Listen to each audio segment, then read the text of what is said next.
Merry Christmas, everyone, and welcome to tonight's stream. We are doing a Christmas Carol, live reading of A Christmas Carol. For those of you who were here during Halloween, you remember when we did our Halloween stream where we did Halloween Tree by Ray Bradbury. Well, tonight, because it is Christmas Eve, we are doing A Christmas Carol by Charles Dickens. So, this is going to be interesting. I did this last year, and it went over pretty well, in my opinion. So tonight we're going to do it again. Similar to what we were doing before. Basically, what's going to happen is I'm going to start reading at the end of every chapter or every stave. It's an older book. I'm going to pause for a bit, talk to chat, see how things are going, get some input.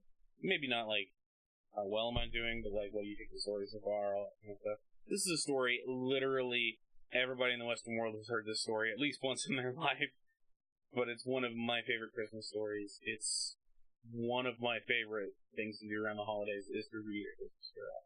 And so I'm going to share that with you guys. So, without further ado, who's messaging me here? Apparently, it's just when I go live, that's when I get all of the notifications ever. Alright. So, let me make sure I'm looking good on the screen here. Everything looks alright there. Wow, I'm getting my head cut off. Let me...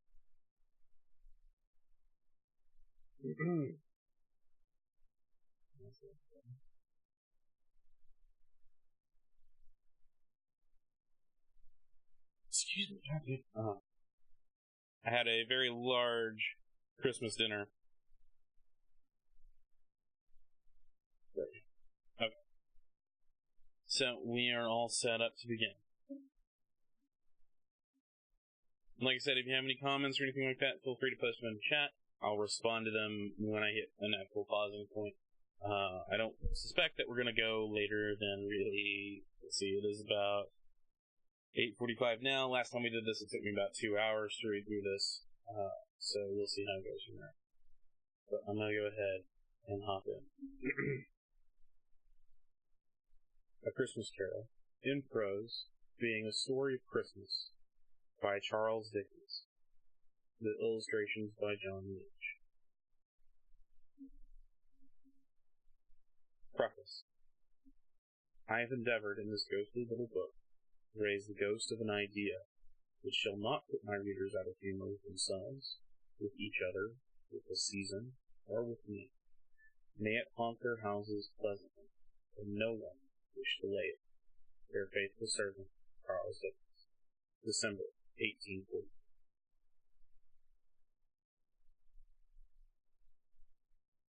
Stave 1. Marley's Ghost. Marley was dead to begin. There is no doubt whatever about that. The register of his burial was signed by the clergyman, the clerk, the undertaker, and the chief mourner. Scrooge signed it, and Scrooge's name was good upon change, for anything he chose to put his hand to. Old Marley was as dead as it was. Mind, I don't mean to say that I know, of my own knowledge, what there is particularly dead about a doornail. I might have been inclined myself to regard a coffin nail as the deadliest piece of ironmongery in trade, but the wisdom of our ancestors is in the simile. My unhallowed hands shall not disturb it, or the country's done for.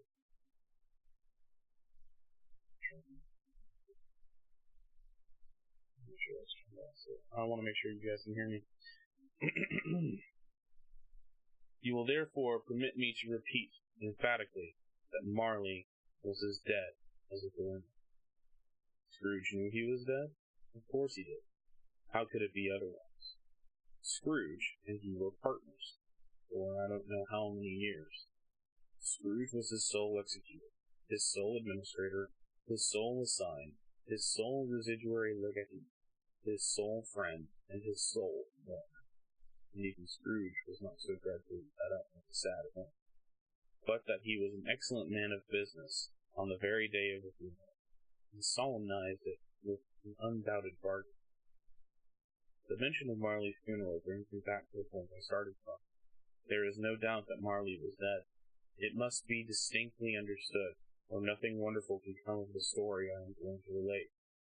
For if we were not perfectly convinced that Hamlet's father died before the play began, there would be nothing more remarkable than taking a stroll at night in an easterly wind upon his own ramparts. Then there would be in any other middle-aged gentleman rashly turning out after dark in a breezy spot, say St. Paul's churchyard, for instance, literally to astonish his sons each month.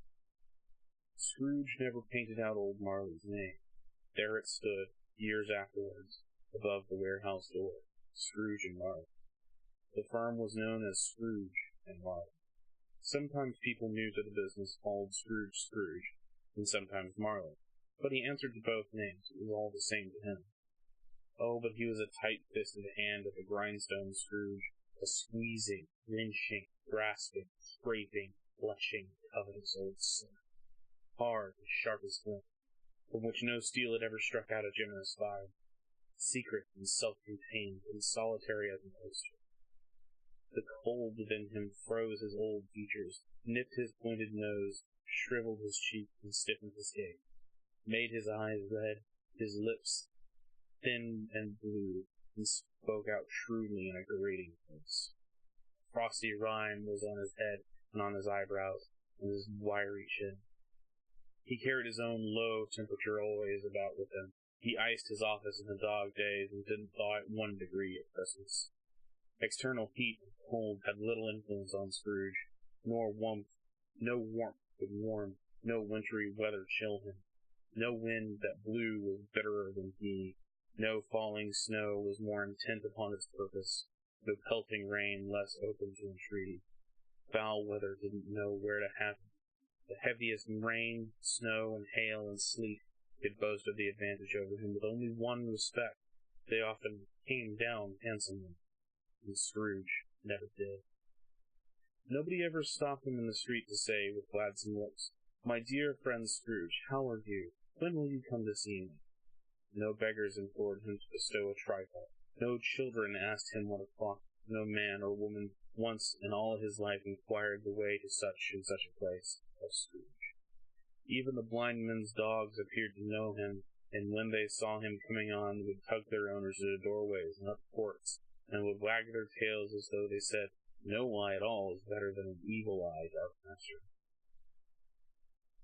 What did Scrooge care? It was the very thing he liked, to edge his way along crowded paths of life, warning all human sympathy to keep its distance. What was what the ones called nuts to Scrooge. Once upon a time, of all the good days of the year, on Christmas Eve, old Scrooge sat busy in his counting house. It was a cold, bleak, biting weather, foggy withal, and he could hear the people in the court outside go wheezing up and down, beating their hands upon their breasts, and stamping their feet upon the pavement stones to warm them. The city clocks had only just struck 3, but it was already quite dark outside. It had not been light all day. The candles were flaring in windows of the neighboring offices like ruddy smears upon the palpable brown air. The fog came down pouring as in every chink and keyhole, and was so dense without, and although the court was of the narrowest, the houses opposite were mere phantoms. See the dingy cloud come drooping down, obscuring everything. One might have thought that nature lived hard by, and was brewing on a large scale. The door of Scrooge's counting house was open, that he might keep his eye upon his clerk, who, in a dismal little cell beyond, a sort of tank, was copying letters. Scrooge had a very small fire, but the clerk's fire was so very much smaller that it looked like one coal. But he couldn't replenish it, for Scrooge kept the coal box in his own room, and so surely as the clerk came in with a shovel, the master predicted that it would be necessary for them to part. Wherefore the clerk put on his white comforter and tried to warm himself at the candle, in which effort, not being a man of strong imagination, he failed. "Merry Christmas, Uncle! God save you!" cried a cheery voice. It was the voice of Scrooge's nephew, who came upon him so quick that this was the first imitation he had of his approach. "Bah!" said Scrooge. "Humbug!" He had so heated himself with rapid walking in the fog and frost, this nephew of Scrooge, that he was all aglow. His face was ruddy and handsome. His eyes sparkled and his breath smoked again. "Christmas a humbug, uncle," said Scrooge's nephew. "You don't mean that, I'm sure." "I do," said Scrooge. "Merry Christmas. What right have you to be merry? What reason have you to be merry? You're poor enough." "Come, then," returned the nephew gaily. What right have you to be dismal? What reason have you to be morose? You're rich enough." Scrooge, having no better answer ready upon the spur of the moment, said "Bah!" again, and followed it up with a humbug. "Don't be cross, uncle," said the nephew. "What else can I be?" returned the uncle, "when I live in such a world of fools as this? Merry Christmas! Out upon Merry Christmas! What's Christmas time to you but a time for paying bills without money, a time for finding yourself a year older and not an hour richer, a time for balancing your books and having every item in them throughout a round dozens of months presented dead against you? If I could work my will," Scrooge said indignantly, "every idiot who goes about with Merry Christmas on his lips should be boiled with his own pudding and buried with a stake of holly through his heart. He should." "Uncle," pleaded the nephew. "Nephew," returned the uncle sternly, "keep Christmas in your way, and let me keep it in mine." "Keep it," repeated Scrooge's nephew. "But you don't keep it." "Let me leave it alone, then," said Scrooge. "Much good it may do you. Much good it has ever done you." "There are things from which I might have derived good, by which I have not profited, I dare say," returned the nephew. "Christmas among the rest. But I am sure I have always thought of Christmas time when it has come around, apart from the veneration due to its sacred name and origin, if anything belonging to it can be apart from that, as a good time, kind, forgiving, charitable, pleasant time. The only time I know of in the long calendar of the year where men and women seem to be by one consent to open or shut up hearts freely, and to think of people below them as they were really fellow passengers to the grave, not another race of creatures bound on other journeys.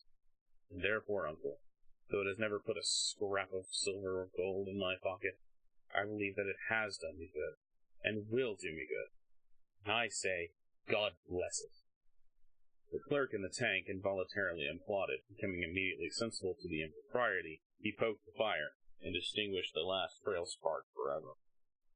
"Let me hear another sound from you," said Scrooge, "and you'll keep your Christmas by losing your situation. You're a powerful speaker, sir," he added, turning to his nephew. "I wonder you don't go into Parliament." "Don't be angry, uncle. Come, dine with us tomorrow." Scrooge said that he would see them. Yes, indeed, he did. He went the whole length of the expression, and said that he would see him in that extremity first. "But why?" cried Scrooge's nephew. "Why?" "Why did you get married?" said Scrooge. "Because I fell in love." "Because you fell in love," growled Scrooge, as if it were the one thing in the world more ridiculous than a Merry Christmas. "Good afternoon." "Nay, uncle, but you never came to see me before that happened. Why give it as a reason for not coming now?" "Good afternoon." "I want nothing from you. I ask nothing of you. Why cannot we be friends?" "Good afternoon." "I am sorry, with all my heart, to find you so resolute. We have never had any quarrel to which I have been a party, but I have made the trial an homage to Christmas, and I'll keep my Christmas nevertheless. So a Merry Christmas, uncle." "Good afternoon," said Scrooge, "and a Happy New Year." "Good afternoon."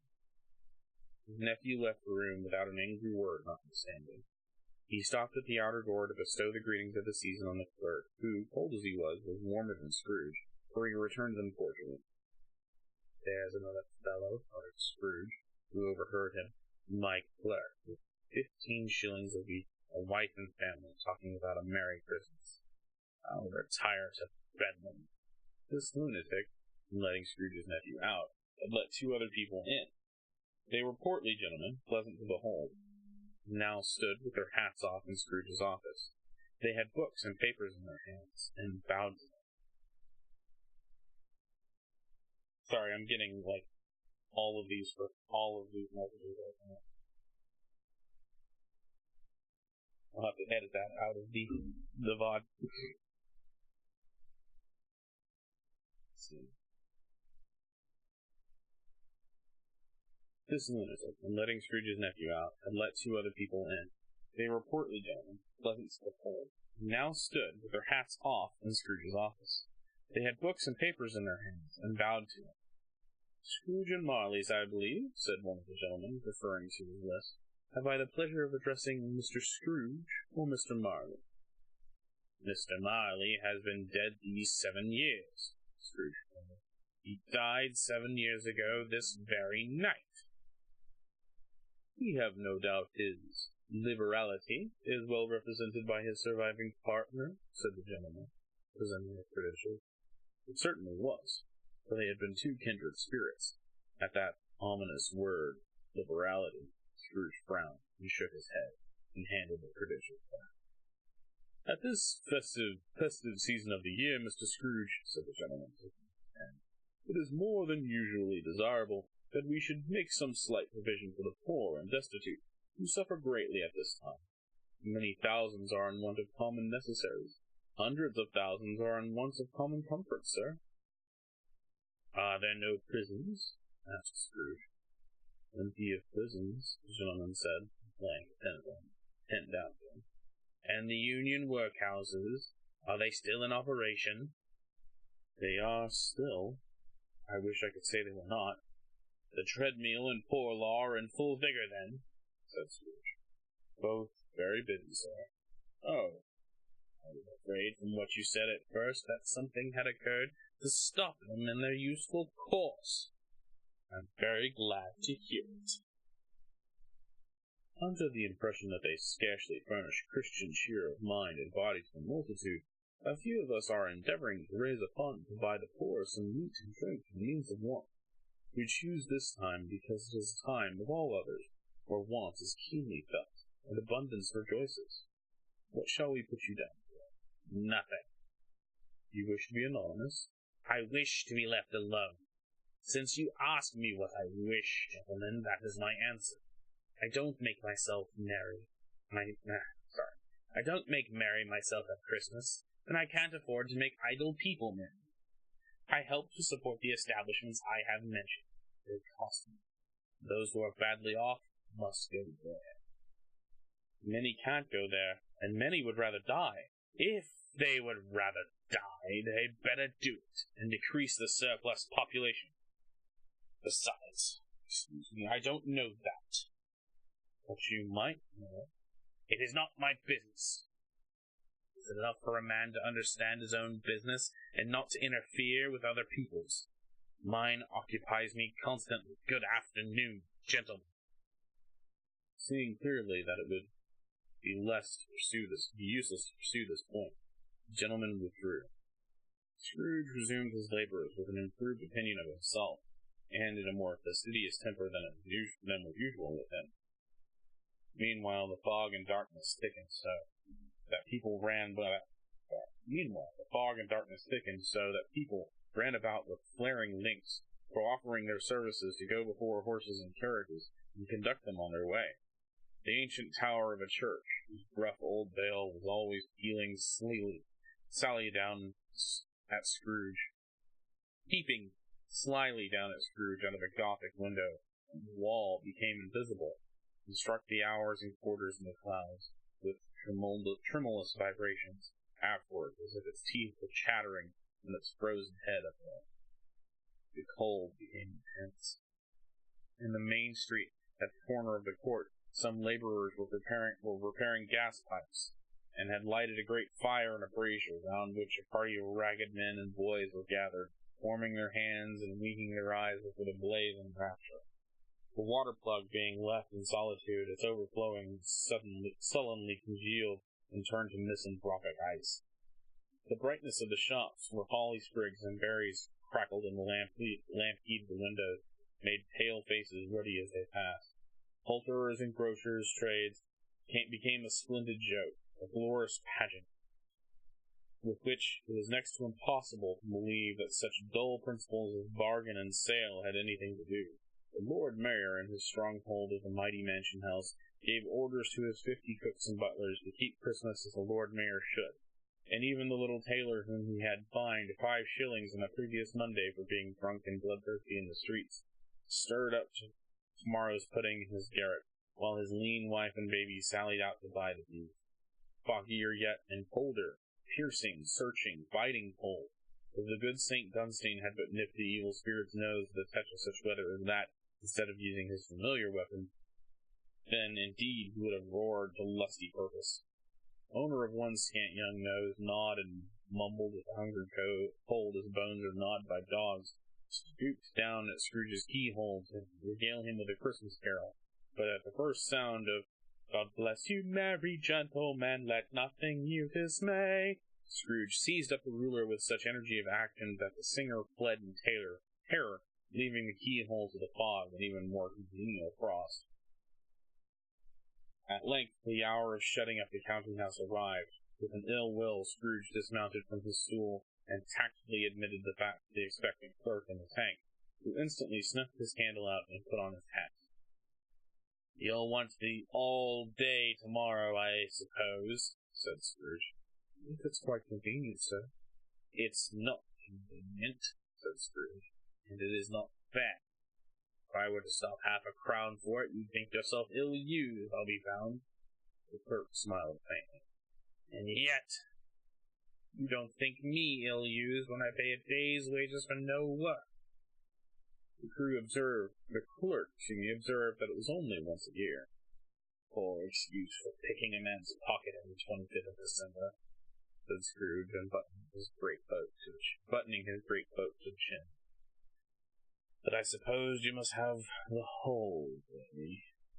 Be here all the earlier the next morning." The clerk promised that he would, and Scrooge walked out with a growl. The office was closed in a twinkling, and the clerk, with the long ends of his white comforter hanging below his waist, for he boasted a greatcoat, went down a slide on Cornhill, at the end of the Lane of Boys, 20 times in honor of it being Christmas Eve, and then ran home to Camden Town as hard as he could pelt to play blind man's bull. Scrooge took his melancholy dinner as usual in his melancholy tavern, and having read all the newspapers and beguiling the rest of the evening with his banker's book, went home to bed. He lived in chambers which had once belonged to his deceased partner. There were a gloomy suite of rooms, and a lowering pile of building up a yard, where it had so little business to be that one could scarcely keep fancying it must have run there when it was a young house playing at hide-and-seek with other houses, and forgotten the way out again. It was old enough now, and dreary enough, for nobody lived in it but Scrooge, the other rooms being all let out as offices. The yard was so dark that even Scrooge, who knew its every stone, was fain to grope with his hand. The fog and frost so hung about the black old gateway of the house that it seemed as if the genius of weather had sat in mournful meditation at the threshold. Now, it is a fact that there was nothing at all particular about the knocker on the door, except that it was very large. It is also a fact that Scrooge had seen it night and morning during his whole residence at that place. Also, that Scrooge had as little of what it was called fancy about him as any man in the city of London, even including Mr. Boldwood, the corporation, aldermen, and livery. Let it also be borne in mind that Scrooge had not bestowed one thought upon Marley since his last mention of his 7 years dead partner that afternoon. And then, let any man explain to me, if he can, how it happened that Scrooge, having his key in the lock of the door, saw in the knocker, without its undergoing any intermediate process of change, not a knocker, but Marley's face. Marley's face. It was not an impenetrable shadow as other objects in the yard were, for it had a dismal light about it, like a bad lobster in a dark cellar. It was not angry or ferocious, but looked at Scrooge as Marley used to look, with ghostly spectacles turned up on a ghostly face. The hair was curiously stirred, as if by a breath or hot air. Though the eyes were wide open, they were perfectly motionless. That, and its livid color, made it horrible.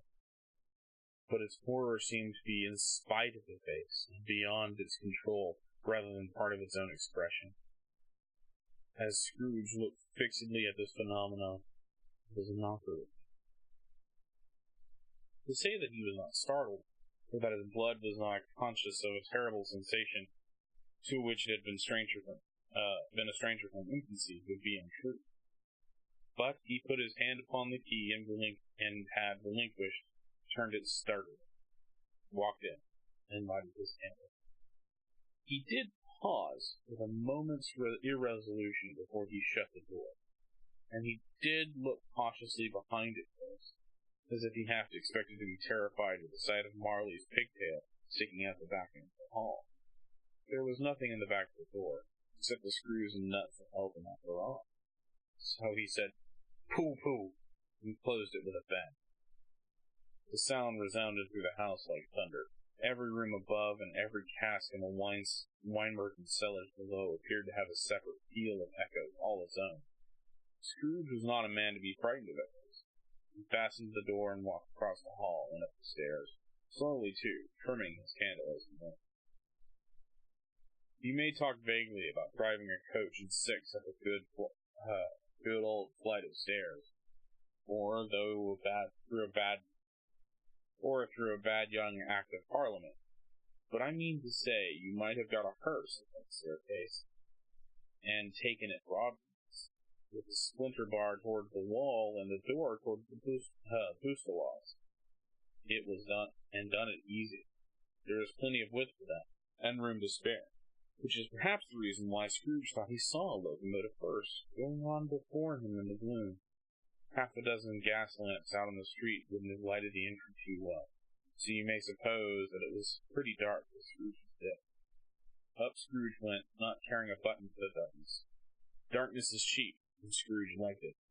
But before he shut his heavy door, he walked through his rooms to see that all was right. He had just enough recollection of the face to desire to do that. Sitting room, bedroom, lumber room, all as it should be. Nobody under the table, nobody under the sofa. A small fire in the grate, spoon and basin ready, and a little saucepan of gruel, Scrooge had a cold in his head, upon the hob. Nobody under the bed, nobody in the closet, nobody in his dressing gown, which was hanging up in a suspicious attitude against the wall. Lumber room as usual, old fire guard, old shoes, 2 fish baskets, a washing stand on 3 legs, and a poker. Quite satisfied, he closed the door and locked himself in, double-locked himself in, which was not his custom. Thus secured against surprise, he took off his cravat, put on his dressing gown and slippers, and his nightcap, and sat down before the fire to take his gruel. It was a very low fire indeed, nothing on such a bitter night. He was obliged to sit close to it and brood over it before he could extract the least sensation of warmth from such a handful of fuel. The fireplace was an old one, built by some Dutch merchant long ago and paved all around with quaint Dutch tiles, designed to illustrate the scriptures. There were Cain's and Abel's, Pharaoh's daughters, queens of Sheba, angelic messengers descending on the air on clouds like feather beds, Abraham's, Belshazzar's, apostles pulling off to sea in butter boats, hundreds of figures to attract his thoughts, and yet that face of Marley, 7 years dead, came like the ancient prophet and swallowed up the whole. If each smooth tile had been blank at first, with power to shape some picture on the surface from the disjointed fragments of his thought, it would have been a copy of old Marley's head upon everything. "Humbug," said Scrooge, and walked across the room. After several turns he sat down again. As he threw his head back in the chair, his glance happened to rest upon a bell, a disused bell, that hung in the room, and communicated for some purpose now forgotten with a chamber in the highest corner of the building. It was with great astonishment, with a strange, inexplicable dread, that as he looked, he saw this bell begin to swing.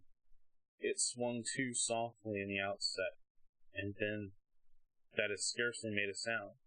But soon it rang out loudly, and so did every bell in the house. This might have lasted a minute, half a minute, but it seemed like an hour. The bells ceased as they had begun together. They were succeeded by a clanking noise deep down below, as if some person were dragging a heavy chain over the casks in the wine-merchant's cellar. Scrooge then remembered to have heard that ghosts in haunted houses were described as dragging chains. The cellar door flew open with a booming sound, and he heard the noise much louder on the floors below, and then coming up the stairs, and then coming straight towards his room. "It's humbug still," said Scrooge. "I won't believe it." His color changed, though. Then, without pause, it came through the heavy door, and passed into the room before his eyes. Upon its coming in, the dying flame leapt up as though it cried, "I know him, Marley's ghost." Then it fell again.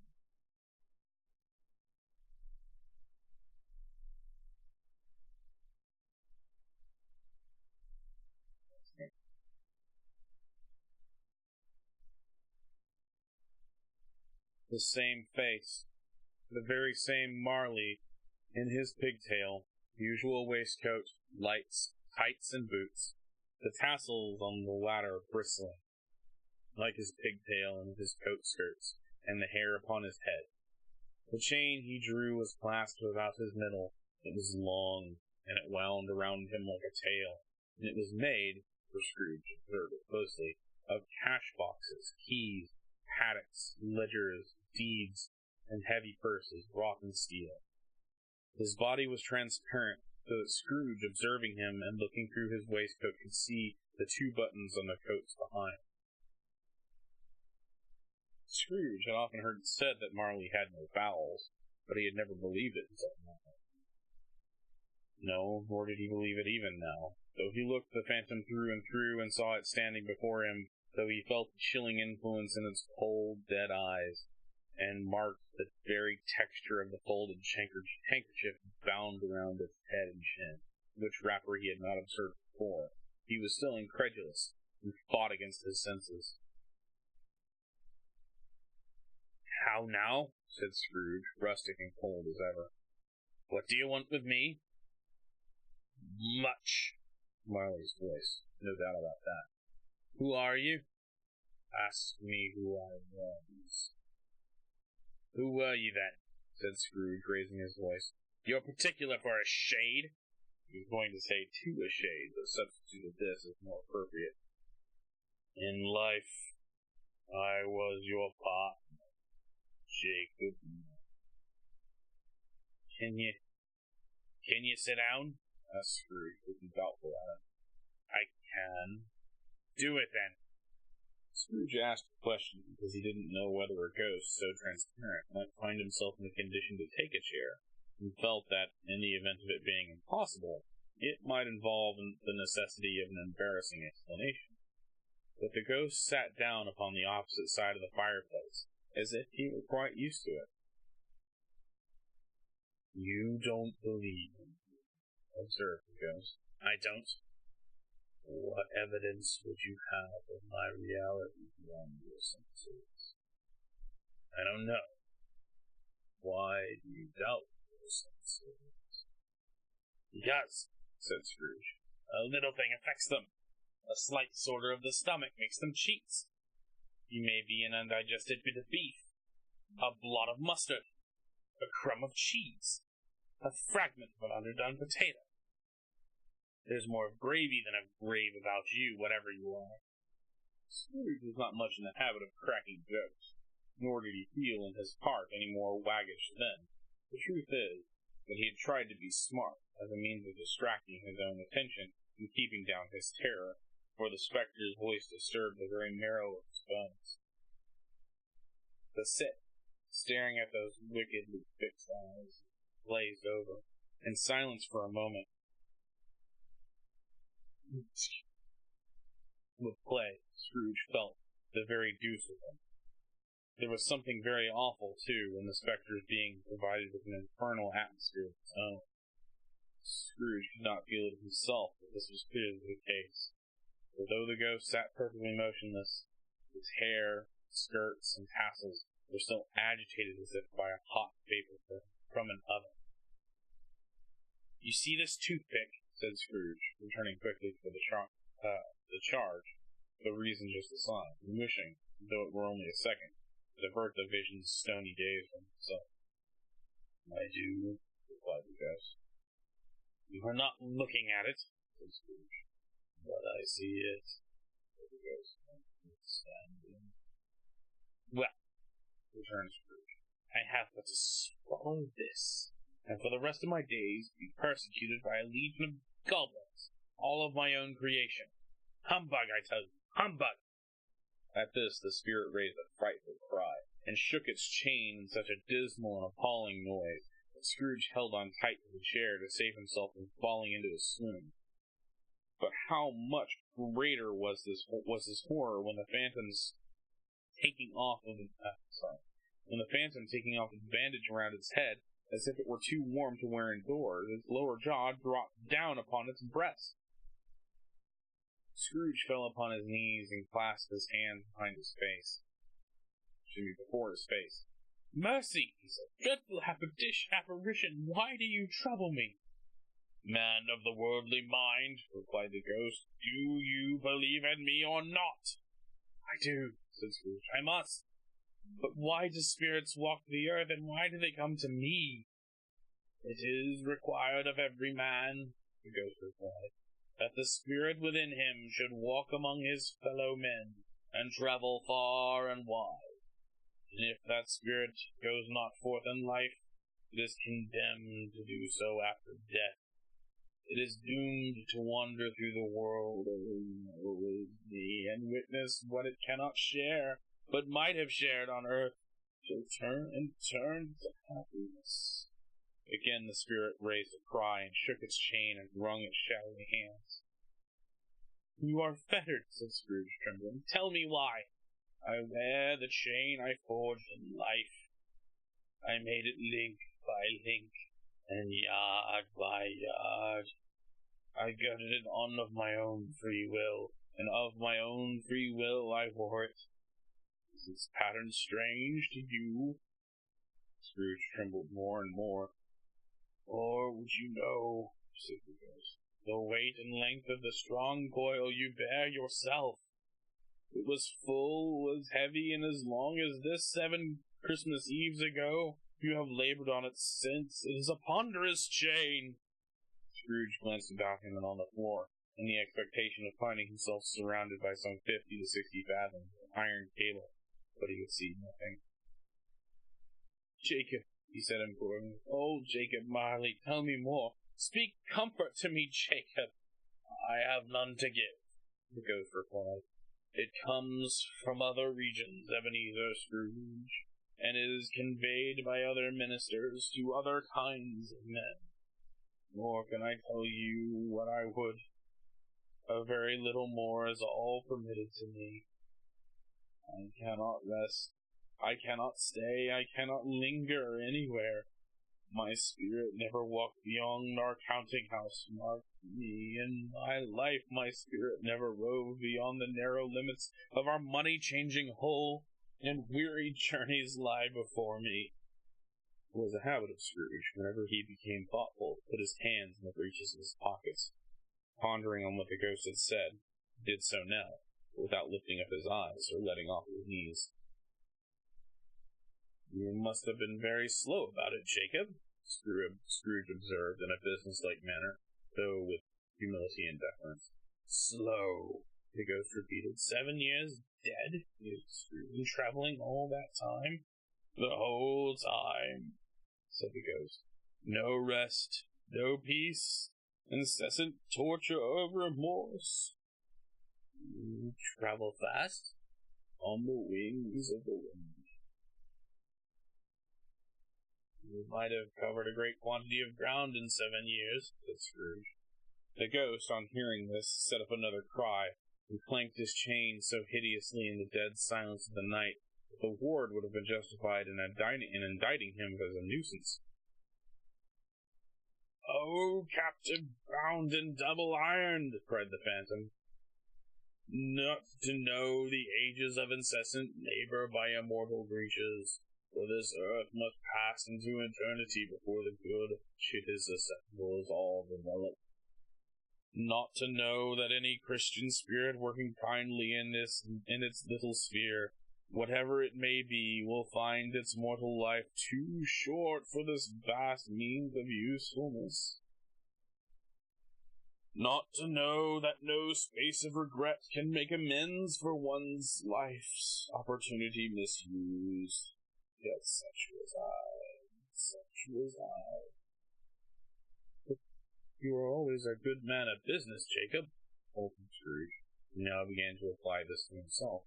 "Business?" cried the ghost, wringing its hands again. "Mankind was my business. The common welfare was my business. Charity, mercy, forbearance, and benevolence were all my business. The dealings of my trade were but a drop of water in the comprehensive ocean of my business." He held up his chain at arm's length, as if it were the cause of all his unavailing grief, and flung it heavily upon the ground again.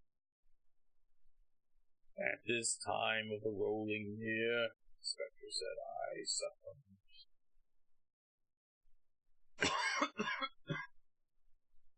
Why did I walk through crowds of fellow beings with my eyes turned down, and never raise them to that blessed star which led wise men to a poor abode? There were therefore no poor homes to which its light would have conducted me."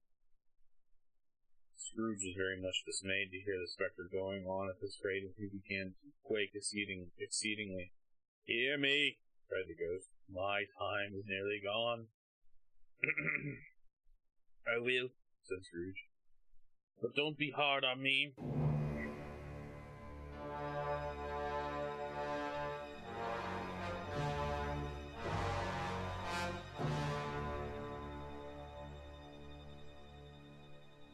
Thank you, Dragon Cat.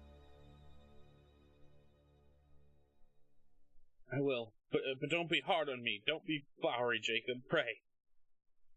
How is it that I appear before you in a shape that you can see I may not have? I have sat invisible beside you many and many a day." This was not an agreeable idea. Scrooge shivered and wiped the perspiration from his brow. That is no light part of my penance.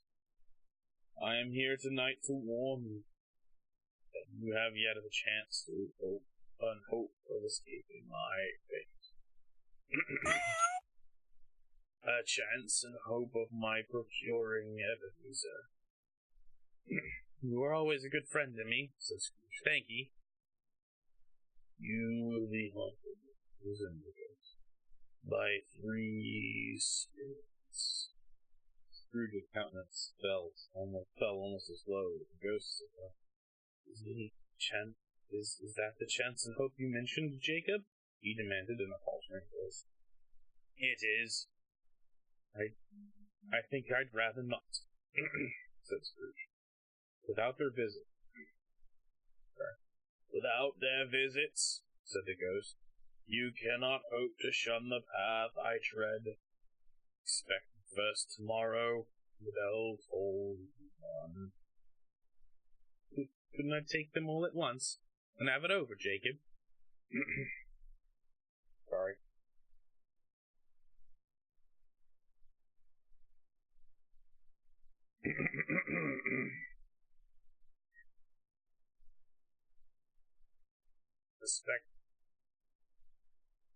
Expect the second on the night next, at the same hour, the third upon the next night at the last stroke of 12 has ceased to vibrate. Look to see me no more, and look for your own sake. You remember what has passed between us. When it had said these words, The spectre took its wrapper from the table, and bound it around its head as before. Scrooge knew this by the smart sound its teeth made when the jaws were brought together by the bandage. He ventured to raise his eyes again and found his supernatural visitor confronting him in an erect attitude, with its chain wound over and about its arm. The apparition walked backward from him. With every step it took, the window raised itself a little, so that when the spectre reached it, it was wide open. It beckoned Scrooge to approach, which he did. When they were within 2 paces of each other, Marley's ghost held up his hand, warning him to go no nearer, and Scrooge stopped. Not so in obedience, as in surprise and fear, for on the raising of the hand he became sensible of confused noises in the air, incoherent sounds of lamentation and regret, wailings inexpressibly sorrowful and self-accusatory. The spectre, after listening for a moment, joined in the mournful dirge and floated out upon the bleak, dark night. Scrooge followed the window, desperate from his curiosity. He looked out. The air was filled with phantoms, withering hither and thither in restless haste, and moaning as they went. Every one of them wore chains like Marley's ghost. Some few they might be guilty of governance, were linked together. None were free. Many had been personally known to Scrooge in their lives, for he had been quite familiar with one old ghost in a white waistcoat, with a monstrous iron safe attached to his ankle, who cried piteously at being unable to assist a wretched woman with an infant, whom it saw below upon a doorstep. The misery with them all was, clearly, that they sought to interfere for good in human matters, and had lost the power. Whether these creatures faded into mist, or mist enshrouded them, he could not tell. But they, and their spirit voices, faded together. The night became as it had been when he walked home. Scrooge closed the window and examined the door by which the ghost had entered. It was double locked, as he had locked it with his own hands, and the bolts were undisturbed. He tried to say humbug, but stopped at the first syllable, and being, from the emotion he had undergone, or the fatigues of the day, or his glimpse of an invisible world, or the dull conversation of a ghost, or the lateness of the hour, much in need of repose, went straight to bed, without undressing, and fell asleep on this.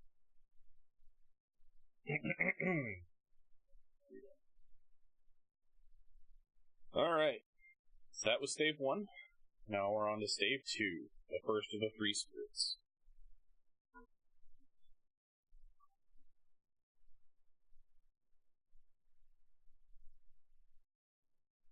Alright, getting things cleaned up.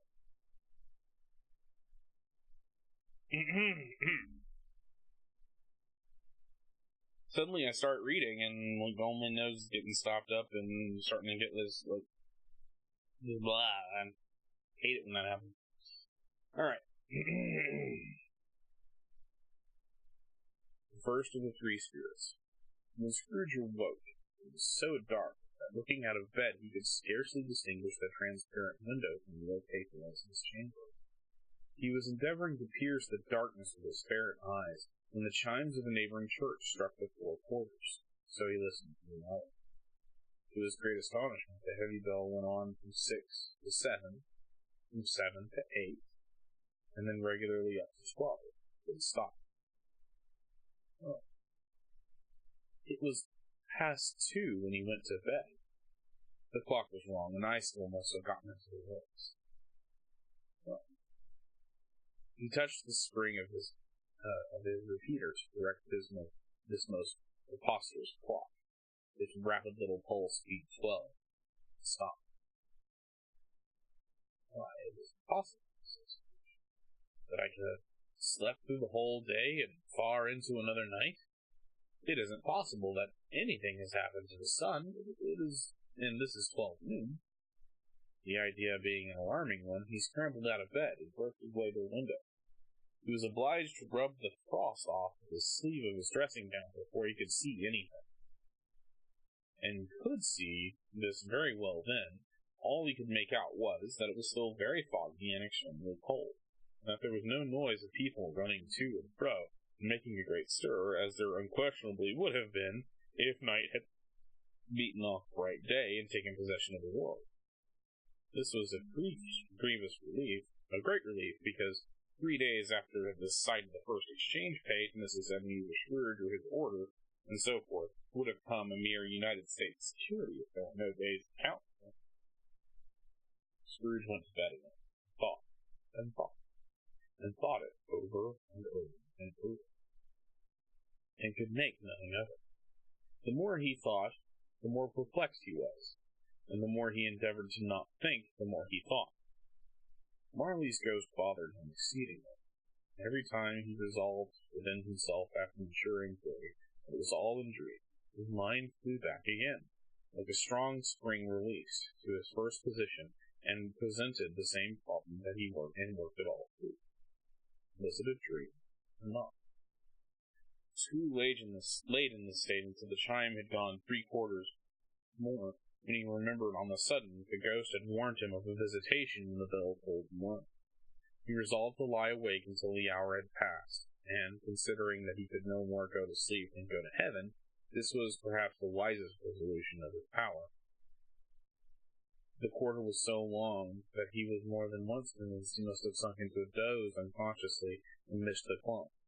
At length it broke upon his listening ear. Ding dong, 1/4 said Scrooge, counting. Ding dong, 1/2, said Scrooge. Ding dong, 1/4, said Scrooge. Ding dong, the hour itself, said Scrooge triumphantly, and nothing else. He spoke before the hour bell sounded, which it did now with a deep, dull, hollow, melancholy moan. Light flashed upon the room upon the instant, and the curtains of his bed were drawn. The curtains of his bed were drawn aside, I tell you, by a hand, not the curtains at his feet, nor the curtains at his back, but those which his face was rest. The curtains of his bed were drawn aside, and Scrooge, staring up into a half-recumbent attitude, found himself face to face with the unearthly visitor who drew them. As close to it as I am now to you, and I am standing in the spirit at your elbow. I wondered who that was. It was a strange figure, like a child, yet not so much like a child as like an old man, viewed through some supernatural medium, which gave him the appearance of having receded from view, and being diminished to a child's proportions. Its hair, which hung about its neck and down its back, was white as if with age, and yet the face had not a wrinkle in it, and the tenderest bloom was on the skin. The arms were very long and muscular, the hands the same, as if its hold were of an uncommon strength. Its legs and feet were most delicately formed, and were, like the upper members, bare. It wore a tunic of the purest white, and round its waist was bound a lustrous belt, the sheen of which was beautiful. It held a branch of fresh green holly in its hand, and in a singular contradiction of that wintry emblem, had its dress brimmed with summer flowers. But the strangest thing about it was, that from the crown of its head, there sprung a bright, clear jet of light, by which all of it was visible, and which was doubtless the occasion of its using, in its duller moments, a great extinguisher for a cap, which it now held under its arm. Even this, though, when Scrooge looked at it with increasing steadiness, was not its strangest quality.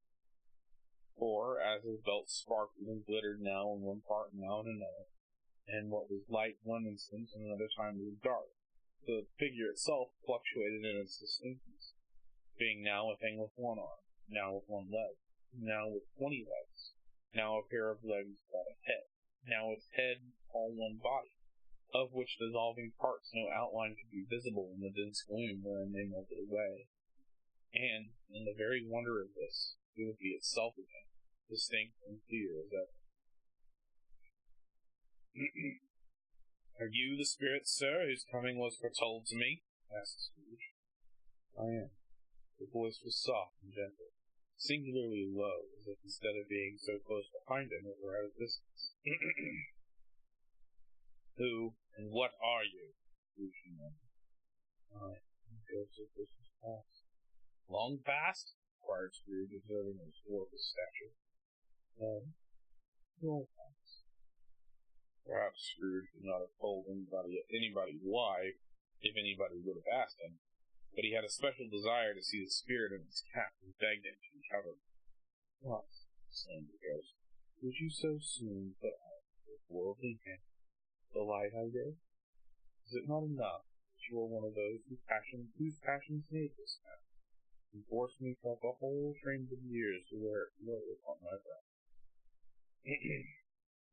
Scrooge reverently disclaimed all intention of offering any knowledge to offend, or any knowledge of having willfully bonneted the spirit in any period of his life. He then made bold to inquire what business brought him. You are wrong there, said the ghost. Scrooge expressed himself much obliged, but could not help thinking of the night of unbroken rest would have been more conducive to that end. The spirit must have heard him thinking, for it said immediately, Your reclamation. Take heed. He put out his strong hand as he spoke, and clasped him gently by the arm. Rise, and walk with me. It would have been in vain for Scrooge to plead, but the weather and the hour were not adapted to pedestrian purposes. That bed was warm, and the thermometer a long way below freezing, but he was glad but light in his slippers, dressing gown and nightcap, and that he had a cold upon that time. Grasp, though gentle as a woman's hand, was not to be resisted. He rose, but finding the spirit made towards the window, clasped his robe in supplication. I am immortal, Scrooge remonstrated, and liable to fall. Bear but the touch of my hand, the spirit said, laying it upon his heart, and you shall be upheld in your release. As the words were spoken, they passed through the wall, and stood upon an open country road, with fields on either hand. The city had entirely vanished. Not a vestige of it was to be seen. The darkness and mist had vanished with it, for it was a cold, clear winter day, with the snow upon the ground. Good heavens, said Scrooge, clasping his hands together and looking about him. I was bred in this place. I was a boy here. The spirit gazed upon him mildly. Its touch, gentle though it had been light and instantaneous, appeared still present on the old man's sense of feeling. He was conscious of 1,000 odors floating in the air, each one connected with 1,000 thoughts and hopes and joys and terrors long, long forgotten.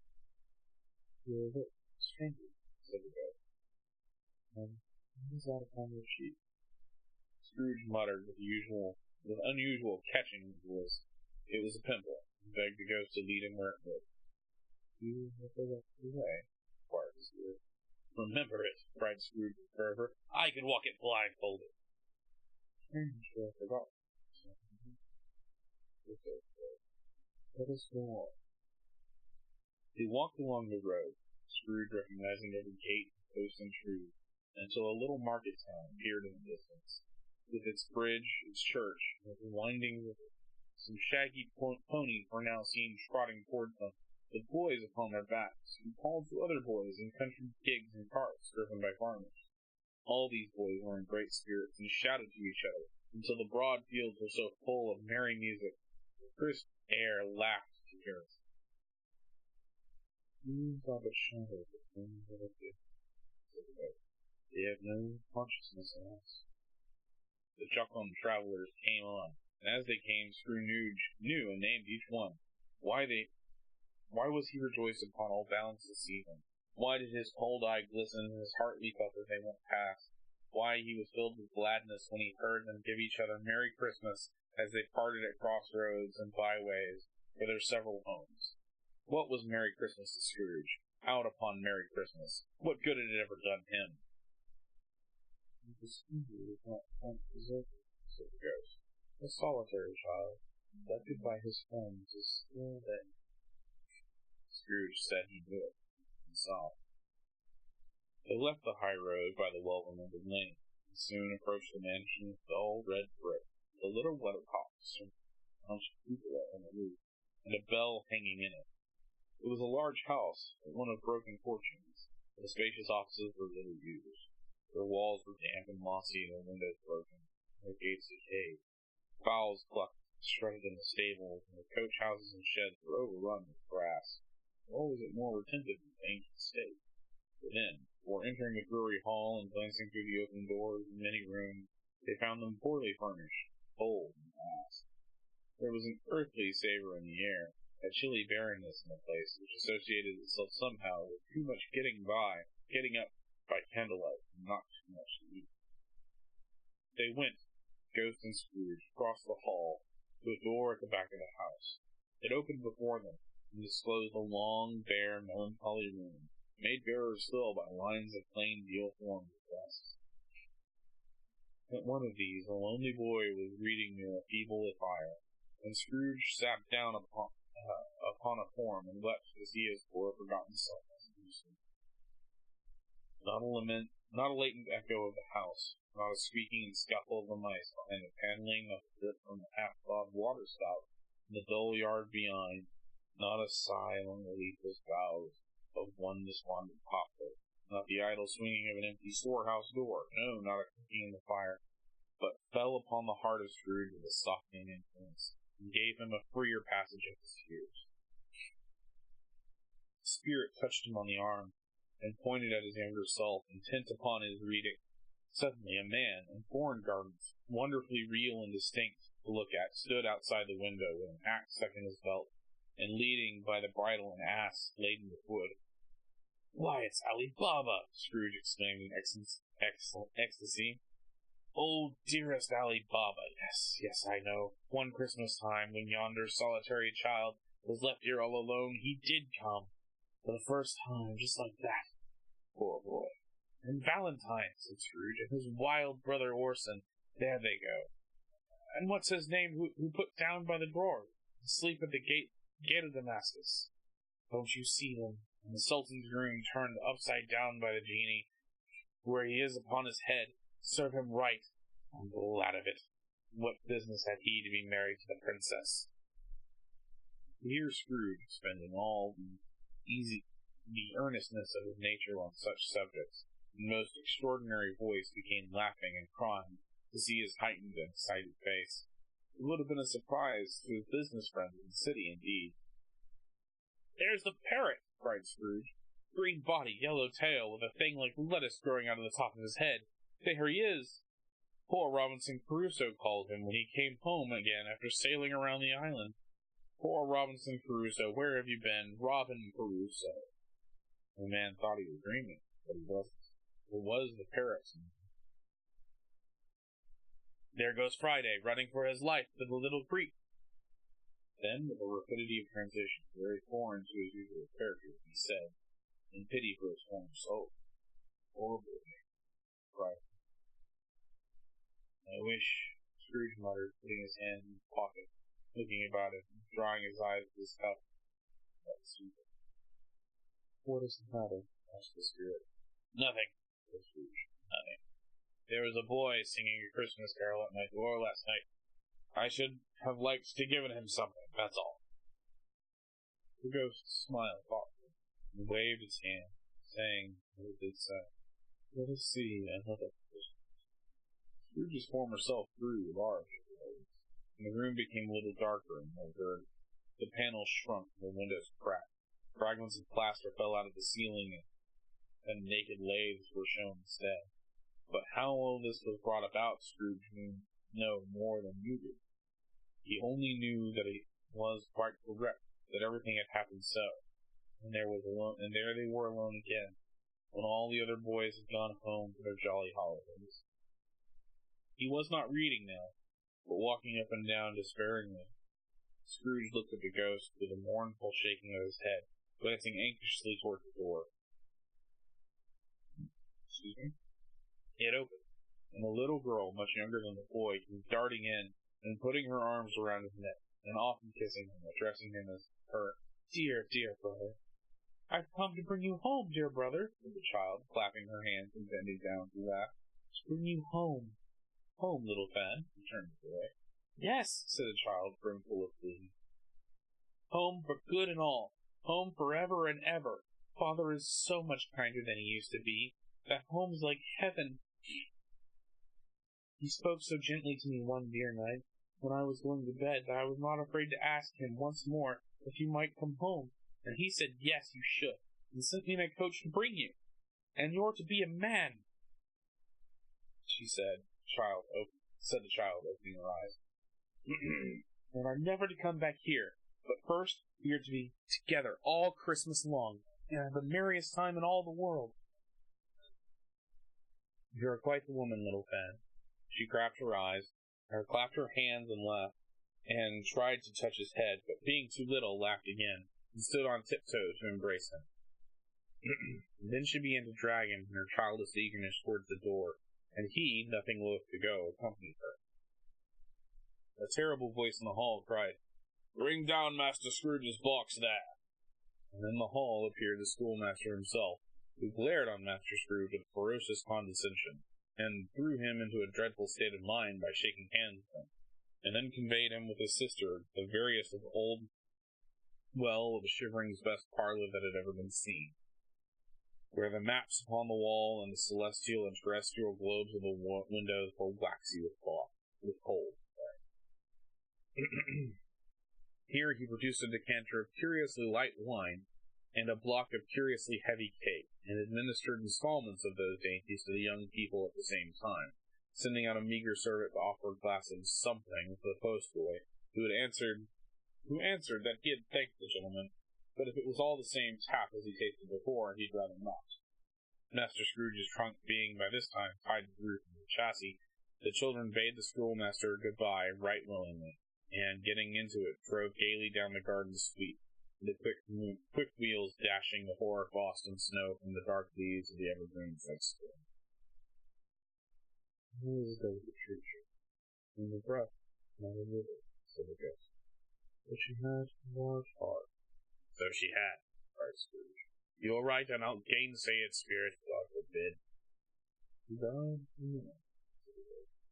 "Had, children." "One child." "True. Your nephew." Scrooge seemed uneasy in his mind, and answered briefly, "Yes." Though they had but that moment left the school behind them, they were now in the busy thoroughfare of the city, where shadowy passengers passed and repassed, shadowy carts and coaches battled for their way up, and all the strife and turmoil of the real city were. It was made plain enough by the dressing of the shops that here too it was Christmas time again, but it was evening, and the streets were lighted up. The ghost stopped at a certain warehouse door and asked Scrooge if he knew it. "Know it?" said Scrooge. "I was apprenticed here." They went in at the sight of an old gentleman in a Welsh wig, standing behind such a high desk that if he had been 2 inches taller, he must have knocked his head against the ceiling. Scrooge cried in great excitement, "Why, it's old Fezziwig! Bless his heart, it's Fezziwig, alive again!" Old Fezziwig laid down his pen and looked at the clock, which pointed at the hour of 7. He rubbed his hands and adjusted his capricious waistcoat, laughed all over himself and his shoes to the organ of benevolence, and called out in a comfortable, oily, rich, fat, jovial voice, "Hi-ho there, Ebenezer! Dick!" Scrooge's former self, now grown-up young man, had briskly come in, accompanied by his fellow apprentice. "Dick Wilkins, to be sure," said Scrooge to the ghost. "Bless me, yes, there he is.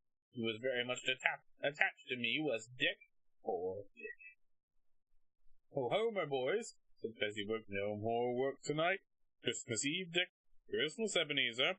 Let's have the shutters up," cried old Fezziwig with a sharp clap of his hand, "before a man can say Jack Robinson." You wouldn't believe how those two fellows went at it. They charged into the street with the shutters. 1, 2, 3, had 'em in their paces. 4, 5, 6, barred 'em and pinned them, and 7, 8, 9 came back before you could have gotten to 12, panting like racehorses.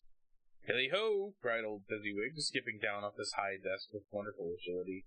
"Clear away, my lads, and let's have lots of room here. Hilly-ho, Dick! Cheer up, Ebenezer!" Clear away. There was nothing they wouldn't have cleared away, or couldn't have cleared away, with old Fezziwig looking on. It was done in a minute. Every movable was packed off as if it were dismissed from the public life for evermore. The floor was swept and watered. The lamps were trimmed. fuel was heaped upon the fire, and the warehouse was snug and warm and dry, and bright as a ballroom, as you could desire to see upon a winter's night. In came Mrs. Fezziwig with a music book, and went up to the lofty desk and made an orchestra of it, and tuned like 50 stomach aches. In came Mrs. Fezziwig. Excuse me, sorry, I read that wrong. You a fiddler. In came Mrs. Fezziwig with one vast substantial smile. In came the three Ms. Fezziwigs, beaming and lovable. In came the 6 young followers whose hearts they broke. In came all the young men and women employed in the business. In came the housemaid with her cousin, the baker. In came the cook with her brother's particular friend, the milkman. In came the boy from over the way, who was suspected of not having board enough from his master, trying to hide himself behind the girl from next door but one, who had proved to have had her ears pulled by the mistress. In they all came, one after another, some shyly, some boldly, some gracefully, some awkwardly, some pushing, some pulling. In they all came, anyhow and everyhow, any way they went, 20 couple at once, hands half round and back again the other way, down the middle and up again, round and round in various stages of affectionate grouping, old top couple always turning up in the wrong place, new top couple starting off again. As soon as they got there, all top couples at last, and not a bottom couple among them. When this result was brought about, old Fezziwig, clapping his hands to stop the dancing, cried out, "Well done!" And the fiddler plunged his hot face into a pot of porter, especially provided for that purpose. But, scorning rest upon his reappearance, he instantly began again, and though there were no dancers yet, as if the other fiddlers had been carrying home, exhausted on a shutter, here he were, brand new men, resolved to beat him out of sight or perish. Ooh, that was the wrong button.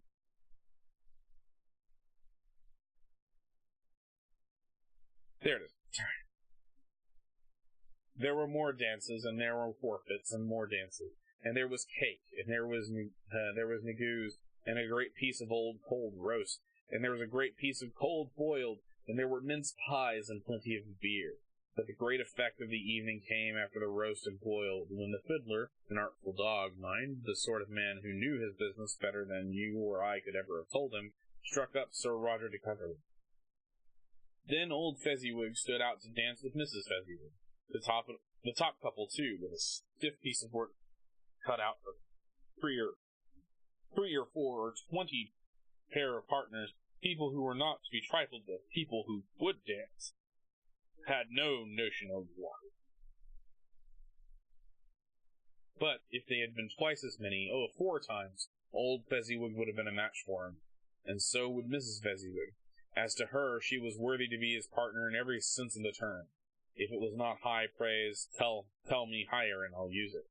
A positive light appeared to issue from Mr. Fezziwig, or from Fezziwig's calves. They shone in every part of the dance like moons. You couldn't have predicted at any time what would have become next for them. And then old Fezziwig and Mrs. Fezziwig, who had gone all through the dance, advance and retire, both hands on your partner, bow and curtsy, corkscrew, thread the needle, and back again to your place. Fezziwig cut so deftly that he appeared to wink with his legs, and came upon his feet again without a stagger. When the clock struck 11, this domestic ball broke up. Mr. and Mrs. Fezziwig took their stations, one on either side of the door, and shaking hands with every person individually as he or she went out, wished them a Merry Christmas. When everybody had retired but the 2 prentices, they did the same to them, and thus the cheerful voices died away, and the lads were left to their beds, which were under the counter in the back shop. During the whole of this time, Scrooge had acted like a man out of his wits. His heart and soul were all the scene with his former self. He corroborated everything, remembered everything, enjoyed everything, and underwent the strangest agitation. It was not until now, when the bright faces of his former self and Dick were turned upon him, that he remembered the ghost. He became conscious that it was looking full upon him, while the light upon its head burnt very clear. "The small man," said the ghost, "make these silly folk so full of that." "Small?" echoed Scrooge. The spirit signed to him to listen to the 2 prentices, who were pouring out their hearts in praise of this. And when he had done so, he said, "Why, it is not." "Why, it is not?" He spent but a few pounds for mortal money.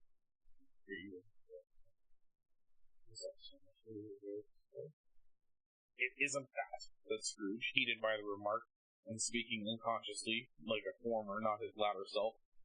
It isn't that, Spirit. It is in his power to make us, render us happy or unhappy, to make our service light or burdensome, a pleasure or a toil.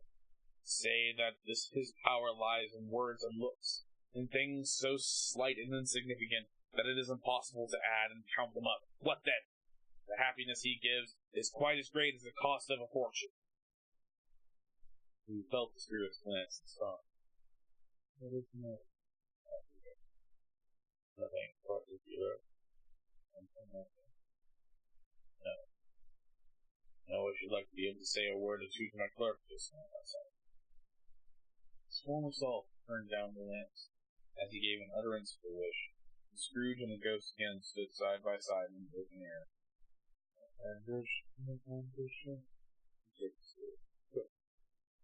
This was not addressed to Scrooge, nor to anyone he could see, but it produced an immediate effect, for again Scrooge saw himself. He was older now, a man in the prime of his life. His face had not the harsh, rigid lines of later years, but it had begun to wear the signs of care and avarice. There was an eager, greedy, restless motion in the eye, which showed the passion that had taken root, and where the shadow of a growing tree would fall. He was not alone, but sat at the side of a fair young girl in a mourning dress, in whose eyes were tears, which sparkled in the light and shone as the Christmas past. It matters little, he said softly. You, very little. Another idol has displaced me, and if it can cheer and comfort you in the same time, as I would have tried to, I have no just cause to grieve. What idol has displaced you? The golden one. This is the even-handed dealing of the world, he said. There is nothing upon which it is so hard as poverty, and there is nothing it so professes to condemn with such severity as the pursuit of wealth. You fear the world too much, she answered gently. All your other hopes have merged into the hope of being beyond the chance of a sort of reproach. I have seen your nobler aspirations fall off one by one into the master passion, gain engrosses. Have I not? What then? Even if I have grown so much wiser, what then? I am not changed towards you. She shook her head. Am I? Our contract is an old one. It was made when we were both poor and content to be so, until in good season we could improve our worldly fortune by our patronage. You are changed. When it was made, you were another man. I was a boy, he said impatiently. Your own feelings tell you that you were not what you are. Man, that which promised happiness when you were an empire is fraught with misery now that you are two. How often and how keenly have I thought of this, I will not say. But it is enough that I have thought of it, and can release you. I have never sought release. In words, no, never. In what then? In a changed nature, in an altered spirit, in another atmosphere of life, another hope, as its great end. Everything that made my love of any worth or value in your sight. This has never been between us, said the girl, looking mildly but with steadfast upon him. Tell me, would you seek me out to try and win me now? No. He seemed to yield to the justice of the suspicion, in spite of himself, but said with a struggle. You think not? I would gladly think otherwise if I could. Heaven knows, when I have learned the truth like this, I know how strong and irresistible it must be. But if you were free today, tomorrow, yesterday, can I even believe? Can even I believe that you would choose a dowerless girl? You who, in your very confidence with her, weigh everything by gain? Or choosing her, if by a moment you were false enough in your one guiding principle to do so? Do I not know that your repentance and regret would surely follow? I do. I release you. with full heart the love of him he once loved. He was about to speak, but with her head turned toward him, she began. You may, the memory of what has passed half make me hope you will, have pain in this very, very brief time, and you will dismiss the recollection of it gladly as an unprofitable dream in which it happened well that you awoke. May you be happy in the life you have chosen. She left him, and they parted. Spirit, said Scrooge, show me no more. Conduct me home.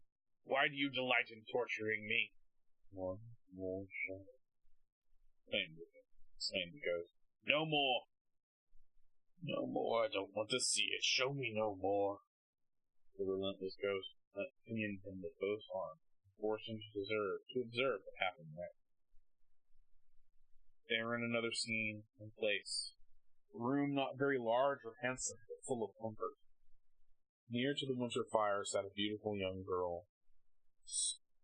So like that last Scrooge believed they were the same, until he saw her, now a comely matron, sitting opposite of her daughter. The noise in this room was perfectly tumultuous, for there were even more children here than Scrooge in his agitated state of mind could count. And unlike the celebrated herd of the poem, they were not 40 children conducting themselves as one, but every child was conducting themselves like 40. The consequences were uproarious, beyond belief, but no one seemed to care. On the contrary, the mother and daughter laughed heartily and enjoyed it all very much. And the latter, soon upon beginning to mingle in the sports, got pillaged by the young brigands most ruthlessly. What I would not have given to be one of them, though I never could have been so rude, oh no. I wouldn't for the wealth of all the world have crushed that braided hair or torn it down, and for the precious little shoe I wouldn't have plucked it off, God rest my soul, to save my life. As to measure her waist in sport as they did, bulge and rude, I couldn't have done it. I should have expected my arm to have grown round from mere punishment, and never come straight again, and yet I should have dearly liked, I own, to have touched her lips, to have questioned her that she might have opened them, to have looked upon the lashes of her downcast eyes, and never raised a blush, to have let loose waves of hair, and an inch of which would be keepsake beyond price. In short, I would have liked, I do confess, to have the whitest likeness of a child, and yet to have been a man enough to show his face. But now a knocking at the door was heard, and then such a rush immediately ensued that she, with laughing face and plundered dress, was borne towards the center of the flushed and boisterous group, just in time to greet the father, who had come home, attended by a man laden with Christmas toys and presents. And then the shouting and the struggling, and the onslaught that was made in its defenseless forward. The scaling of him with chairs for ladders to dive into his pockets, to spoil him of brown paper parcels, hold on tight by his cravat, hug him around the neck, and pummel his back, and kick his legs in irrepressible affection. The shouts and wonder and delight with which the development of every package was received, the terrible announcement that the baby had been taken in the act of putting the doll's frying pan into his mouth, and was more than suspected of having swallowed a fictitious turkey glued upon a wooden platter, the immense relief of finding its false alarm, the joy, the gratitude, the ecstasy, they were all indescribable alike. And it is enough that, by degrees, the children and their emotions got out of the parlor, and by one stair at a time up to the top of the house, where they went to bed, and so subsided. Now, Scrooge looked on more attentively than ever, when the master of the house, having his daughter leaning fondly upon him, sat down with her and her mother in his own fireside. And when he thought of such another creature, quite as graceful and as full of promise, might have called him father, like the springtime in the haggard winter of his life, his sight grew very dim indeed. Belle, said the husband, turning to his wife with a smile, I saw an old friend of yours this afternoon. Who was it? Guess. How can I? I don't know, she added in the same breath, laughing as he laughed. Mr. Scrooge. Mr. Scrooge it was. I passed his office window, and it was not shut up. He had a candle inside. I could scarcely help seeing. His partner lies upon the point of death, I hear. And there he sat alone, quite alone in the world, I do believe. Spirit, said Scrooge in a broken voice, Remove me from this place. I told you, these were shadows of things that have been, said the ghost. They are what they are. Do not blame me. Remove me! I cannot bear it! He turned upon the ghost, and seeing what looked upon him with a face in which some strange way there were fragments of all the faces it had shown them, he wrestled with it. Leave me! Take me back! Haunt me no longer! In the struggle, if it can be called a struggle in which the ghost, no visible resistance on its own part, was undisturbed by any effort of its adversary, Scrooge observed that its light was burning higher and brighter, and dimly connecting with incandescence all over. He seized the extinguisher cap, and with a sudden action pressed it down upon his head. The spirit dropped beneath it, so the extinguisher covered its whole form. But though Scrooge pressed it down with all his force, he could not hide the light, which streamed out from under it, in an unbroken flood upon the ground. He was conscious of being exhausted, and overcome by an irresistible drowsiness, and further, of being in his own bedroom. He gave the cap a parting squeeze, in which his hand relaxed, and had barely time to reel into bed, before he sank into a heavy sleep.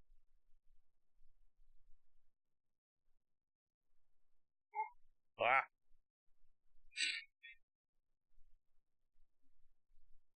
Sudden stuff he knows in the middle of reading. Not fun. Alright.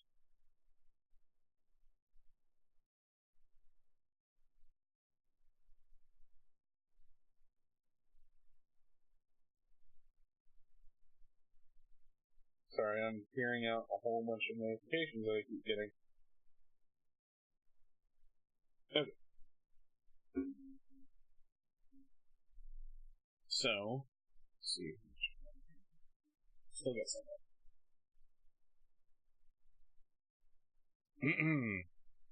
Next part is typically everyone's favorite. Stave 3, the second of 3 spirits. Awakening in the middle of a prodigiously tough snore, and sitting up in bed to get his thoughts together, Scrooge had no occasion to be told that the bell was again upon the stroke of 1. He felt that he was restored to consciousness, but in the right nick of time, for the special purpose of holding a conference with the second messenger dispatched to him through Jacob Marley's intervention. But finding that he turned uncomfortably cold, and he began to wonder which of his curtains this new spectre would draw back. He put them every one aside with his own hands, and lying down established a sharp lookout all around the bed, for he wished to challenge the spirit on the moment of its appearance. 1 second.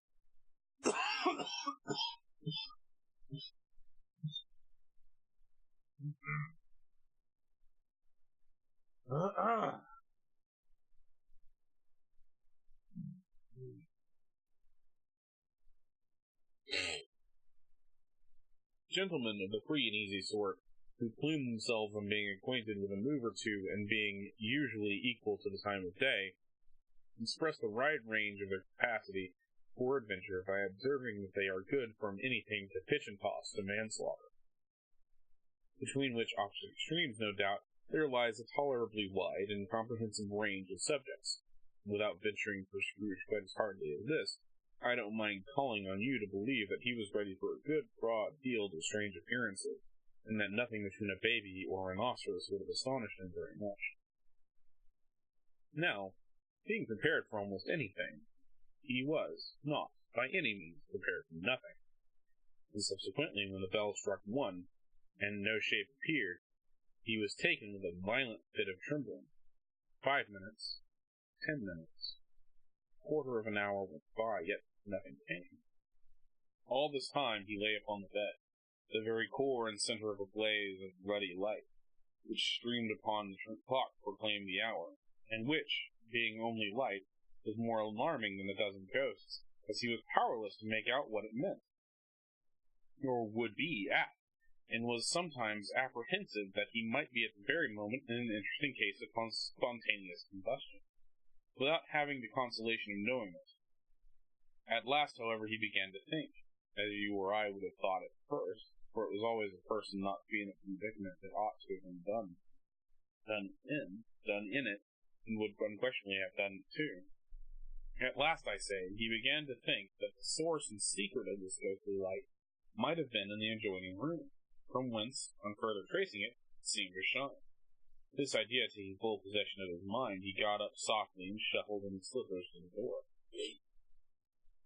The moment Scrooge's hand was on the lock, a strange voice called him by name and bade him enter. He obeyed. It was his own room, and there was no doubt about that, but it had undergone a surprising transformation. The walls and ceiling were so hung with living greens that it looked a perfect grove, from every part of which bright, gleaming berries glistened. The crisp leaves of holly, mistletoe, and ivy reflected back into the light, as if so many little mirrors had been scattered up there, and such a mighty blaze went roaring up the chimney that as dull petrification of a hearth had never known in Scrooge's time, or Marley's, or for many and many a winter season gone. Heaped up upon the floor to form a kind of throne, were turkeys, geese, game, poultry, brawn, great joints of meat, suckling pigs, long wreaths of sausages, mince pies, plum puddings, barrels of oysters, red-hot chestnuts, cherry-cheeked apples, juicy oranges, luscious pears, and minced 12 cakes, and seeing bowls of punch that made the chamber dim with their delicious steam. In every shade upon this couch there sat a jolly giant, glorious to see, who bore a glowing torch, not unlike Plenty's horn, and held up high to shed its light upon Scrooge as he came peeping around the door. "Come in!" cried the ghost. "Come in, and know me better, man!" Scrooge entered timidly and hung his head before the spirit. He was not the dogged Scrooge he had been. Though the spirit's eyes were clear and kind, he did not like to meet him. "I am the ghost of Christmas presents," said the spirit. "Look upon me." Scrooge reverently did so. It was clothed in one simple green robe or mantle, bordered with white fur.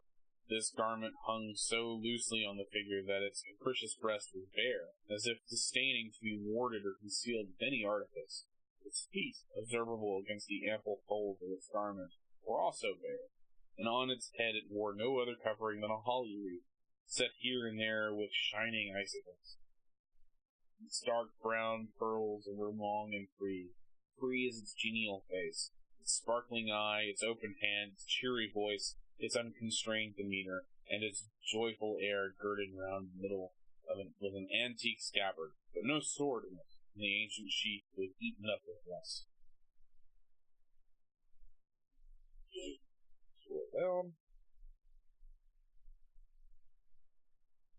"You have never seen the like of me before," exclaimed the spirit. "Never," Scrooge made the answer to it. "I've never walked forth with the younger members of my family, meaning, for I am very young, my elder brothers born in these later years," pursued the phantom.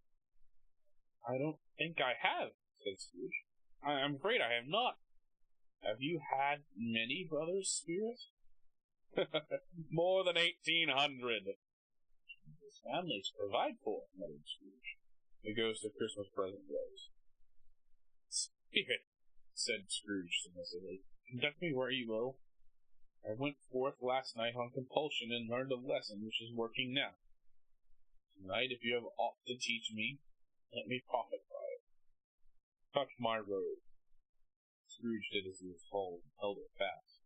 Holly, mistletoe, red berries, ivy, turkey, geese, game, poultry, brawn, meat, pigs, sausages, oysters, pies, puddings, fruit, punch, all of it vanished. So did the room, the fire, the ruddy glow, the hour of night, and they stood upon the empty street of Christmas morning, where, for the weather was severe, the people made a rough but brisk, not unpleasant kind of music, and scraping the snow from the pavement in front of their dwellings and from the tops of their houses, whence it was a mad delight to see them come plumbing down the roads below and splitting into the artificial little snowstorms. The house fronts looked black enough, the windows blacker, contrasting with the smooth white sheet of snow upon the roofs, and with the dirtier snow upon the ground, which late deposit had been plowed up in deep furrows by the heavy wheels of carts and wagons. furrows that crossed and recrossed each other hundreds of times, where the great streets branched off, that made intricate channels, hard to trace in the thick yellow mud and icy water. The sky was gloomy, and the shortest streets were choked up with a dingy mist, half thawed, half frozen, whose heavier particles descended in a shower of sooty atoms, as if all the chimneys in a Great Britain had, in one consent, caught fire and were blazing away to their dear heart's content. There was nothing very cheerful in the climate of the town, and yet there was an air of cheerfulness abroad, that the clearest summer air and brightest summer sun might have endeavored to diffuse only in vain.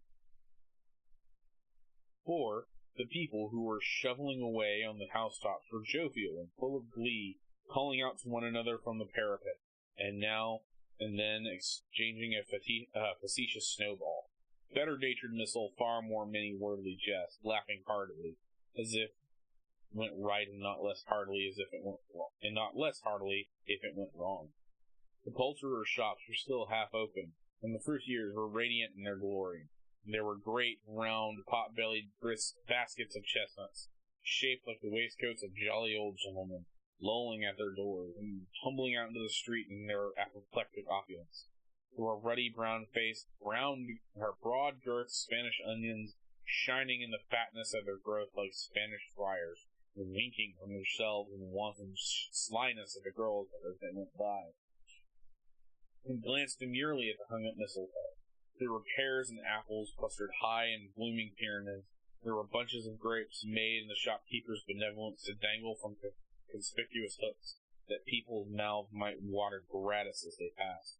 And there were piles of filberts, mossy and brown, recalling in their fragrance ancient walks among the woods, and pleasant snufflings ankle-deep through withered leaves. There were Norfolk biffins, squat and swarthy, setting off the yellow of the oranges and lemons, and, in the great compactness of their juicy persons, urgently entreating and beseeching to be carried home in paper bags to be eaten after dinner. The very gold and silver fish set among those choicest fruits in a bowl, the members of a dull and stagnant bloodied race, appeared to know that there was something going on, and, to a fish, went gasping around the corner in their little world of slow, passionless excitement. The grocers, nearly closed with perhaps 2 shutters down, or 1, but through these gaps such glimpses, he was not alone in the scales descending upon the counter made a merry sound, or that the twine and roller parted company so brisk, or that the canisters were rattled up and down like juggling bricks, or even that the blended scents of tea and coffee were so grateful to the nose, or even that the raisins were so plentiful and rare, the almonds so extremely white, the sticks of cinnamon so long and straight, the other spices so delicious, the candied fruit so caked and spotted with molten sugar as to make the coldest onlookers feel faint and subsequently bilious. Nor was it the figs that were moist and plumpy, or the French plums blushed in all modest tartness from their high decorated boxes, or that everything was so good to eat in all its Christmas dress, but the customers were all so hurried and so eager in their hopeful promise of the day that they tumbled up against each other at the door, crashing their wicker baskets wildly, and left their purchases upon the counter, and came running back to fetch them, and committed hundreds of the like mistakes in the best humor possible, while the grocer and his people were so frank and fresh that the polished hearts in which they were fastened upon their aprons behind might have been their own, worn outside for general inspection, and for Christmas daws to peck if they chose. But soon the steeples called good people all to church and chapel. Away they came, flocking through the streets in their best clothes, with their gayest faces, and in the same time they emerged from scores of by-streets, lanes, and nameless turnings, innumerable people carrying their dinners to the bakers' shops. The sight of poor revelers appeared to interest the spirit very much, for he stood with Scrooge beside him in the baker's doorway, and taking off the covers of the bearers as they passed, sprinkled some incense on the dinners from his torch. And it was a very uncommon kind of torch, for once or twice, when there were angry words between some dinner carriers who had jostled each other, he shed a few drops of water on them from it, and their good humor was restored directly, for they said it was a shame to quarrel upon Christmas Day, and so it was. God love it, so it was. In times the bells ceased, and the bakers were shut up, and yet there was a genial shadowing forth of all these diners, and the progress of their cooking, in the thawed blotch of wet above each baker's oven, where the pavement smoked as if its stones were cooking too. "Is there a particular flavor in what you sprinkle from your torch?" "There is, my own." "Would it apply to any kind of dinner on this day?" "To any kindly given. To a poor one most." "Why to a poor one most?" "Because it needs it most." "Spirit," said Scrooge after a moment's thought, "I wonder you, of all the beings in the many worlds about us, should desire to cramp these people's opportunities of innocent enjoyment." "I?" cried the Spirit. "You would deprive them of their means of dining every seventh day, often the only day on which it can be said to dine at all, wouldn't you?" "I?" cried the Spirit. "You seek to close these places on the seventh day," said Scrooge, "and it comes to the same thing." "I seek!" exclaimed the Spirit. "Forgive me if I'm wrong. It has been done in your name, or at least in that of your family," said Scrooge. "There are some upon this earth of yours," returned the Spirit, "who lay claim to know us, do their deeds of passion, pride, ill will, hatred, envy, bigotry, and selfishness in our name, who are as strangers to us as all our kith and kin, as if they had never lived. Remember that, and charge their doings on themselves, not us." Scrooge promised that he would, and they went on, invisible as they had been before, to the suburbs of the town.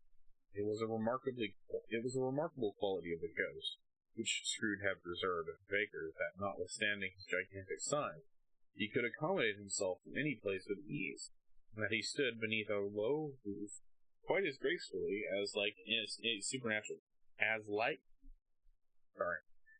beneath a low roof, quite as gracefully, and like a supernatural creature, as it was possible he could have done in any lofty hall.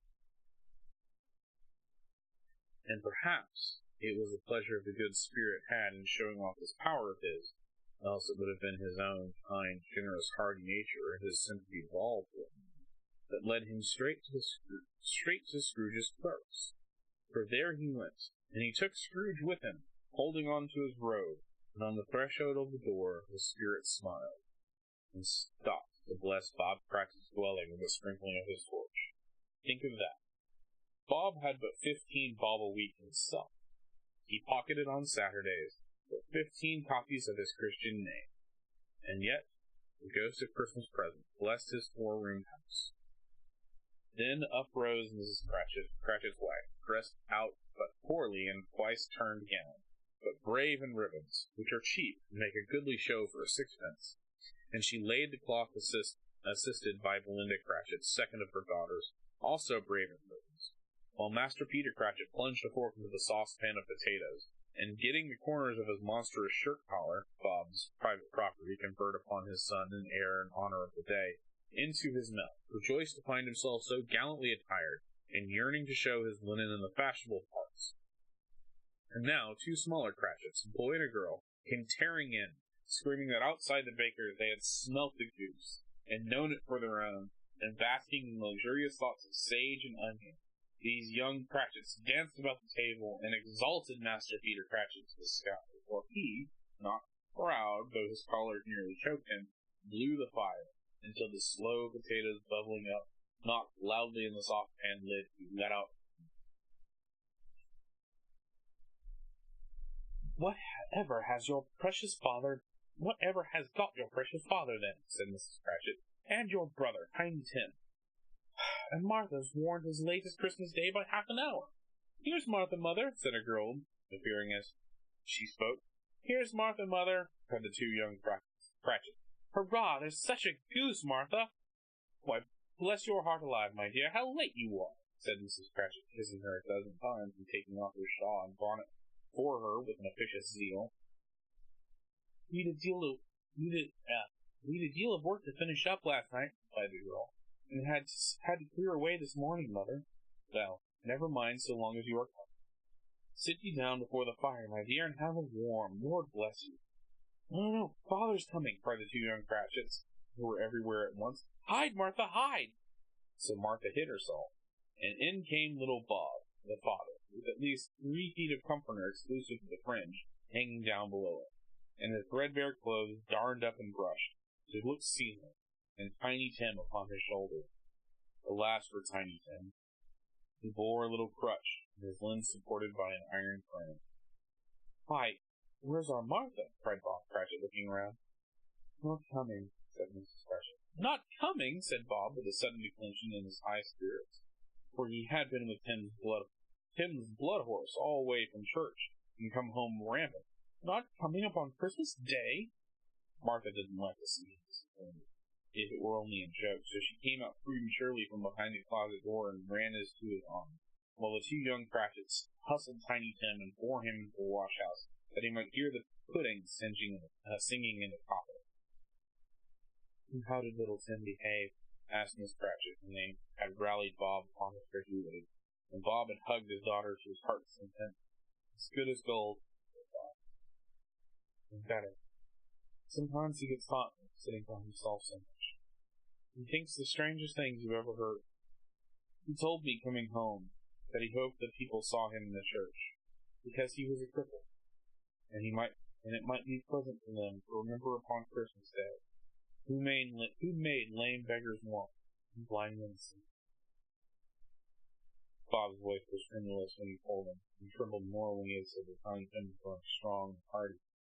As his active little crutch was heard upon the floor, and back came Tiny Tim, before another word was spoken, escorted by his brothers and sisters, to a stool before the fire, and while Bob, turning up his cuffs, as if, poor fellow, they were capable of being made more shabby, compounded some hot mixture in a jug with gin and lemons, and stirred it around and round, and put it on the hob to simmer. Master Peter and the two ubiquitous young Cratchits went to fetch the goose, with which they soon returned in high procession.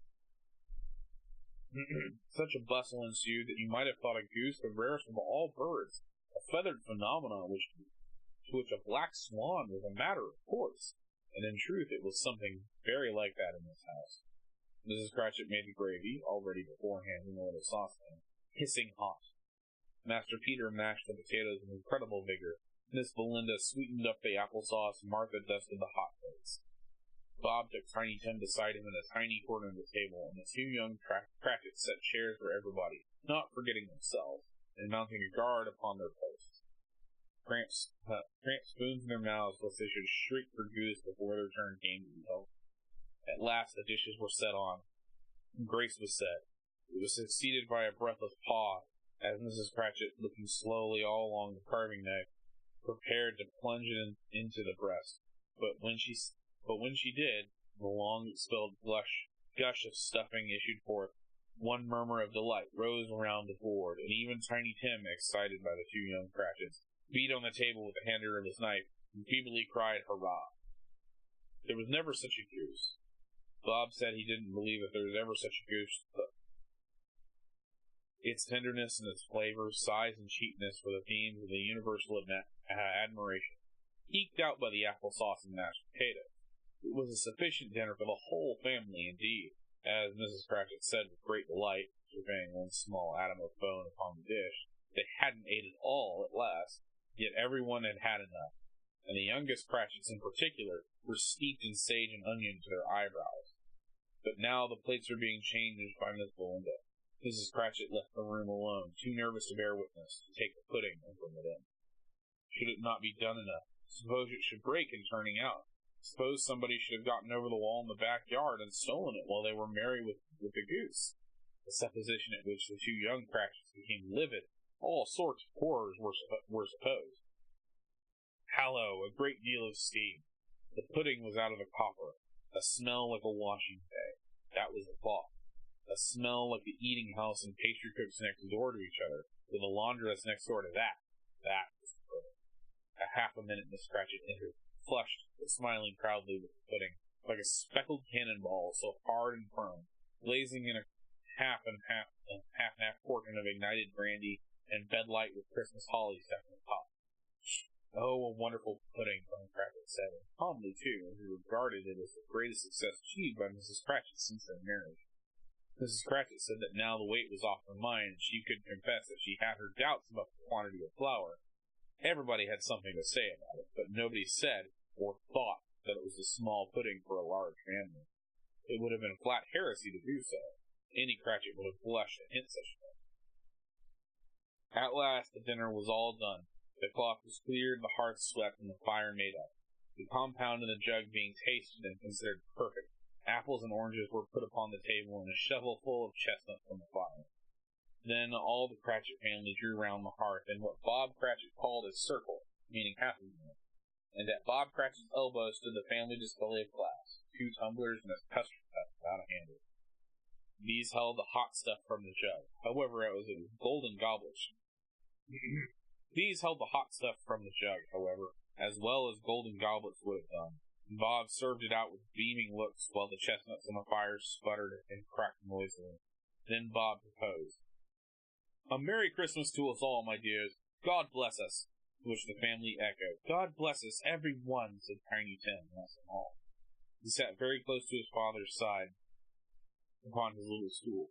Bob held his withered hand in his, as if he loved the child and wished to keep him by his side, and dreaded that he might be taken away.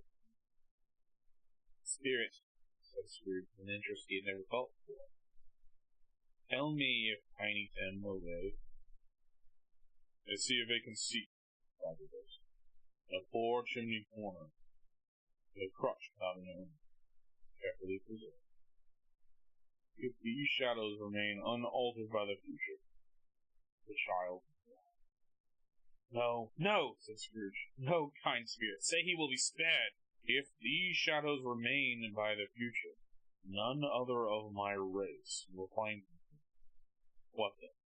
If he is to die, he had better do it, and decrease the surplus population."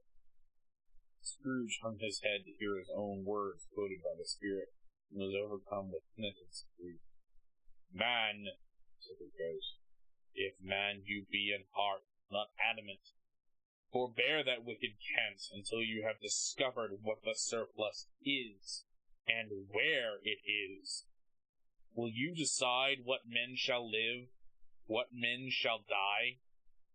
It may be in the sight of heaven you are more worthless and less fit to live than millions like this poor man's child.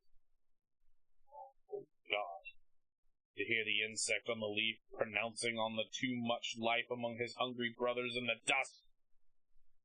Scrooge bent before the ghost's rebuke, and trembled, cast his eyes upon the ground, but he raised them speedily upon hearing his own name. "Mr. Scrooge," said Bob, "I give you Mr. Scrooge, the founder of the feast." "Founder of the feast, indeed!" cried Mrs. Cratchit, reddening. "I wish I had him here. I'd give him a piece of my mind to feast on, and I hope he'd have a good appetite for it." "Oh dear," thought the children. "Christmas Day. It should be Christmas Day, I'm sure, on which one drinks to the health of such an odious, stingy, hard, unfeeling man as Mr. Scrooge. You know he is, Robert. Nobody knows it better than you do. Dear Christmas. I'll drink his health. For your sake, little Jane," said Mrs. Cratchit, "not for his. Long life to him, Merry Christmas, and a Happy New Year. He'll be very merry and very happy, I have no doubt." The children drank the toast afterward. It was the first of their proceedings which had no tardiness. Tiny Tim drank last of all, but he didn't care tough for it. Scrooge and the ogre of the family was the ogre of the family. The mention of his name cast a dark shadow on the party, which was not dispelled for a full 5 minutes. After it had passed away, they were 10 times merrier than before, the mere relief of Scrooge the baleful being done with. Bob Cratchit told them how he had a situation in eye from Master Peter, which would bring in, if obtained, a full 5 and 6pence weekly. The 2 young Cratchits laughed tremendously at the idea of Peter being a man of business, and Peter himself looked thoroughly at the fire from between his collars, as if he were debating what particular investments he should favor when he came to the receipt of that bewildering income. Martha, who was a poor apprentice at a milliner's, then told them what kind of work she had to do, and how many hours she worked at a stretch. and how she meant to lie abed tomorrow morning for a good long rest. Tomorrow being a holiday, she passed it home. Also how she had seen a countess and a lord some days before, and how the lord was much about as tall as Peter, at which Peter pulled up his collar so high that you couldn't have seen his head if you had been there. All this time the chestnuts in the jug went round and round, and by they had a song about a lost child traveling in the snow, in Tiny Tim, who had a plaintive little voice, and sang it very well indeed. There was nothing of high mark in this. They were not a handsome family. They were not well dressed, their shoes were far from being waterproof, their clothes were scanty, and Peter might have known, very likely did, the inside of it. Peter might have known, very likely did, the inside of the pawnbrokers. But they were happy, grateful, pleased with one another, and contented with the time when they faded. They looked happier yet in the bright sprinkling of the spirit torches of heart. Scrooge had his eye upon them, and especially Tiny Tim. By this time it was getting dark. The snow was pretty heavy, as Scrooge and the spirit went among the streets. The brightness of the roaring fires in kitchens, parlors, and all sorts of rooms was wonderful. Here the flickering of the blaze showed preparations for a cozy dinner, with hot plates baking through and through before the fire, and deep red curtains ready to be drawn to shut out cold and darkness, and all the children of the household running out into the snow to meet their married sisters, brothers, cousins, uncles, aunts, and be the first to greet them. Here again were shadows upon a window, blind of guests assembling, and there was a group of handsome girls, all hooded and fur-booted, and all chattering at once, tipped lightly off to some neighbor's house, where woe upon a single man who saw them enter. Artful witches, well they knew it, all in a glow. But if you had judged them from the numbers of people on their way to friendly gatherings, you might have thought that no one was at home to give them welcome when they got there. Instead of every house expecting company and piling upon its fires half-chimney high, blessings on it, how the ghost exulted, how it bared its breath of breast and opened its capricious palm and floated on outpouring the generous hand, its bright and harmless mirth on everything within its reach. The very lamplighter who ran on before, dotting the dusky street with specks of light, and who was dressed to spend the evening elsewhere, laughed out loud as the spirit passed, although little kenned the lamplight they had company but Christmas. And now, without a word of warning, they stood upon a bleak and deserted moor, where monstrous masses of rude stones were cast about, as though it were a burial place of giants, and water spread itself wheresoever it listed, or would have done so but for the frost that held it prisoner. Nothing grew but moss and furze and coarse dank grass. Down in the west setting sun was left a streak of fiery red, and upon the desolation for an instant, a sullen eye, and frowning lower yet, was lost in the thick gloom of the darkness. "What place is this?" asked Scrooge. "The place where miners live, who labor in the bowels of the earth. But they know me. See?" A light shone from the window of the hut, and swiftly they advanced towards it. Passing through the wall of mud and stone, they found a cheerful company assembled around a glowing fire. An old man and woman with their children and their children's children, and another generation beyond that, all decked out gaily in their holiday attire. The old man, in a voice that seldom rose above the howling of the wind upon the barren waste, was singing them a Christmas song. It had been a very old song when he was a boy, and from time to time they all joined in the chorus. So surely as they raised their voices, the old man got quite blithe and loud. So surely as they stopped, his vigor sang again. The spirit did not tarry here, but bade Scrooge hold on to his robe, and passing above the moors, sped. Whither? Not to sea. To sea. To Scrooge's horror, looking back, he saw the last of the land, a frightful range of rocks behind them, and his ears were deafened by the thundering of water as it rolled and roared and raged among the dreadful caverns that had worn and fiercely tried to undermine the earth. Built upon a dismal reef of sunken rocks, some league or so from shore, on which the waters chafed and dashed, the wild year through, there stood a solitary lighthouse. Great heaps of seaweed clung to its face, and storm birds, born of the wind, one might suppose, as seaweed on water, rose and fell about it. Like the waves they skimmed. But even here, two men who watched the light had made a fire, and through a loophole in the thick stone wall shed out a ray of brightness on the artful sea. Joining their horny hands over the rough table which they sat, they wished each other Merry Christmas in their can of grog. One of them, the elder too, with his face all damaged and scarred with hard weather, was the figurehead of an old ship might be, struck up a sturdy song that was like a gale on the south. Again, the ghost sped on, above the black heaving sea, on, until being far away as he told Scrooge from the shore, they sighted a ship. They stood beside the helmsman at the wheel, and looked out on the bow.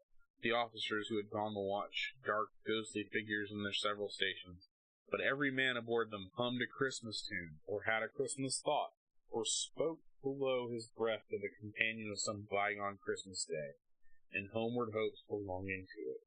And every man on board, waking or sleeping, good or bad, had a kinder word for another on the day, and on that day, than on any day in the year, and had shared to some extent in the festivities, and had remembered those he cared for at a distance, and known that they delighted to remember. The great surprise, while listening to the moaning of the wind, and thinking about what a solemn thing it was to move through the lonely darkness above an unknown abyss, those depths were as secret profound as death. It was a great surprise to Scrooge, while thus engaged, to hear a hearty laugh.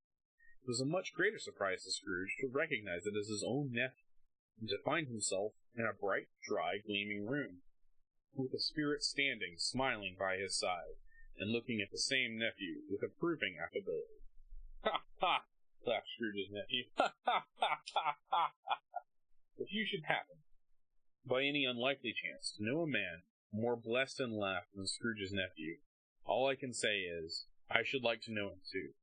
Introduce him to me, and I'll cultivate his acquaintance.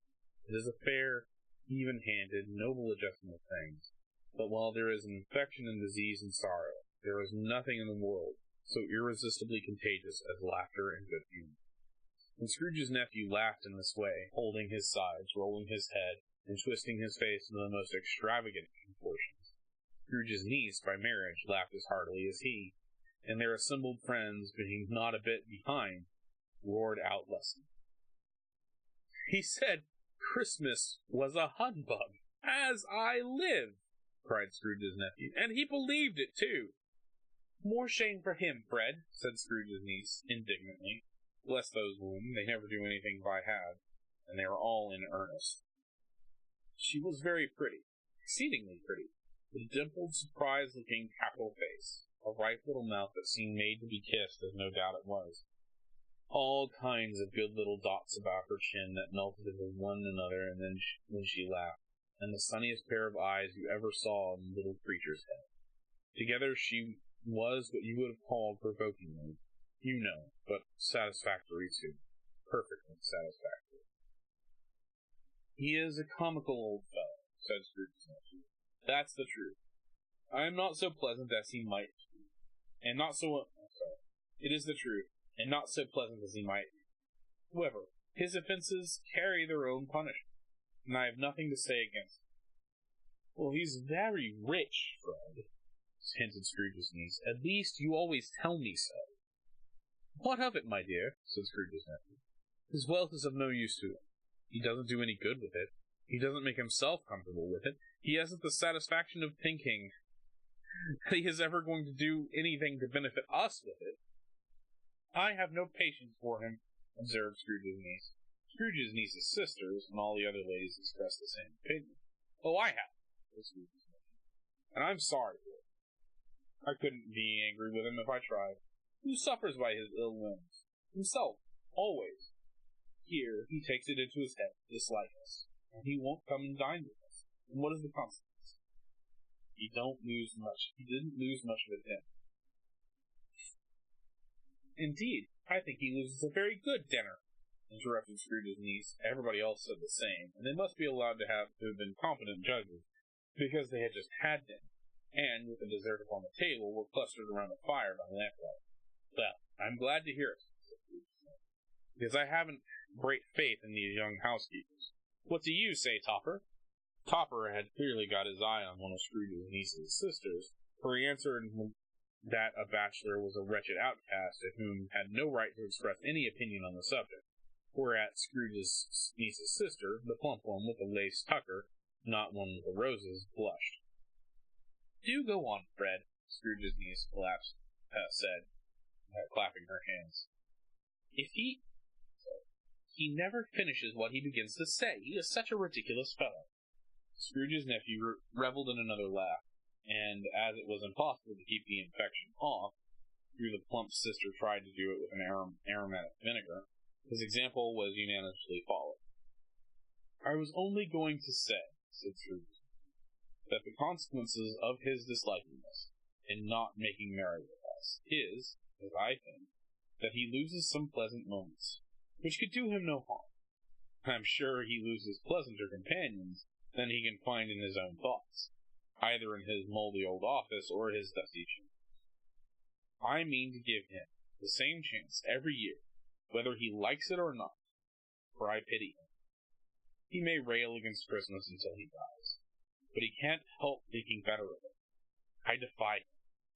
If he finds me going there in good temper year after year, and saying, 'Uncle Scrooge, how are you?' if it only puts him in the vein to leave his poor clerk 50 pounds, that's something. And I think I shook him yesterday." It was their turn to laugh now at the notion of his shaking Scrooge.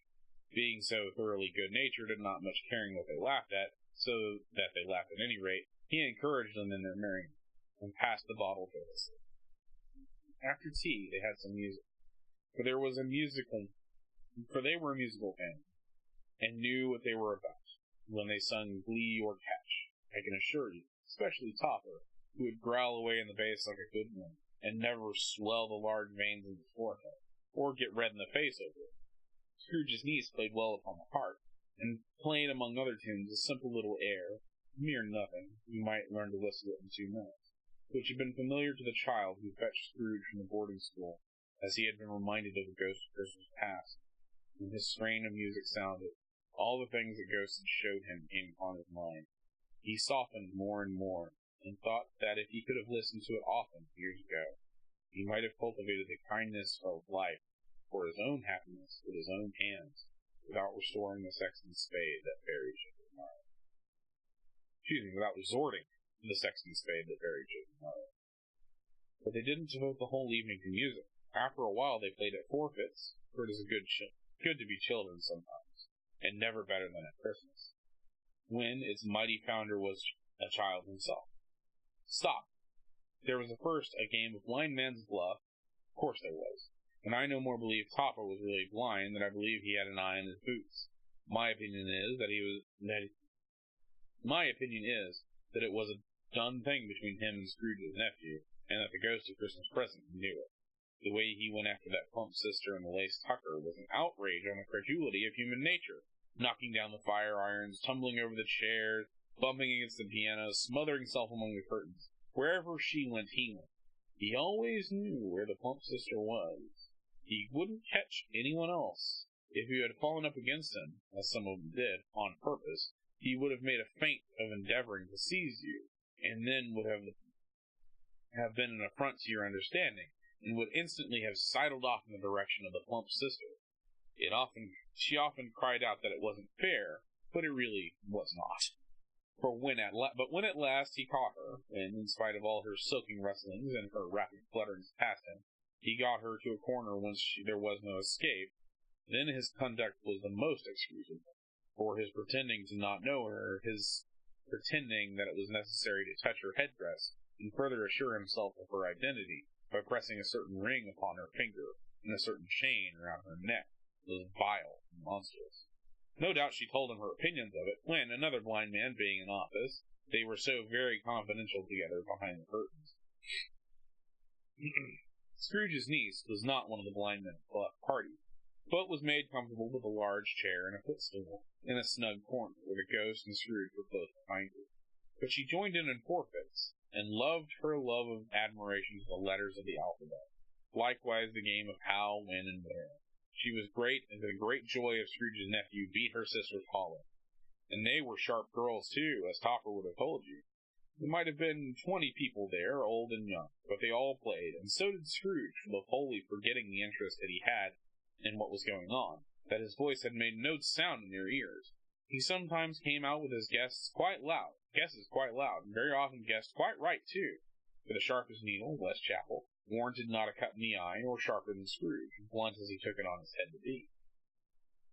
The ghost was greatly pleased to find him in this mood, and looked upon him with such favor that he begged like a boy to be allowed to stay until the guests departed. But the spirit said it would not be done. "Here is a new game," said Scrooge. "1 half-hour, spirit, only one." The game was called Yes and No, or Scrooge's nephew had to think of something, and the rest must find out what.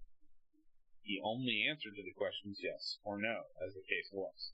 The brisk fire of questioning to which he was exposed elicited to him that he was thinking of an animal, a live animal, rather disagreeable one, a savage animal, an animal that growled and grunted and sometimes talked sometimes. It lived in London, walked about the street, wasn't made a show of, and wasn't led by anybody, didn't live in a menagerie, and never killed in the market. It was not a horse, or an ass, or a cow, or a bull, or a tiger, or a dog, or a pig, or a cat, or a bear. At every fresh question, it was that somebody put out, his nephew burst into a fresh roar of laughter, and was so inexpressibly tickled that he was obliged to get up off the sofa and stamp. And at last, the plump sister, falling into a similar state, cried out, "I have found it out. I know what it is, Fred. I know what it is." "Oh, and what is it?" cried Fred. "It's your Uncle Scrooge." Which it certainly was. Admiration was the universal sentiment, though some objected to the reply was, "Is it a bear?" ought to have been yes, inasmuch as an answer in the negative was sufficient to have diverted their thoughts from Mr. Scrooge, supposing he had any tendency that way. "He has given us plenty of merriment, I'm sure," said Fred, "and I would not ungrateful to drink to his health. Here, in a glass of mulled wine, ready in our hand at the moment, and I say, Uncle Scrooge." "Well, Uncle Scrooge," they cried, "a Merry Christmas and a Happy New Year to the old man, wherever he is. He wouldn't take it from me, but may he have it, nevertheless. Uncle Scrooge." Uncle Scrooge had imperceptibly become so gay and light of heart that he would have pledged the unconscious company in return, and thanked them for the inaudible speech, if the ghost had given him time. But the whole scene passed off in the breath of the last words spoken by his nephew, and he and the spirit were once again on their tracks. Much they saw, and far they went, and many homes they visited, but always with a happy end. The spirit stood beside sick beds, and they were cheerful. Foreign lands, they were close at home, by struggling men, and they were patient in their greater hope, by poverty, and it was rich. An almshouse, hospital, jail, and misery's every refuge, where vain man in his little brief authority had not made fast the door, and barred the spirit out. He left his blessing, and taught Scrooge his precepts. It was a long night, if it were only a night. Scrooge had his doubts about this, because the Christmas holidays seemed to be condensed into every space and time they passed together. It was strange, too, that while Scrooge remained unaltered in his outward form, the ghost grew older, clearly older. Scrooge had observed this change, but never spoke of it, until they left the children's 12th night party, when, looking at the spirit as they stood together in an open place, he noticed that his hair was all gray. "Are spirits' lives so short?" asked Scrooge. "My life upon this globe is very brief," replied the spirit. "It ends tonight." "Tonight?" "Tonight at midnight. Hark, the time is drawing near." The chimes were ringing for 11:15 at that moment.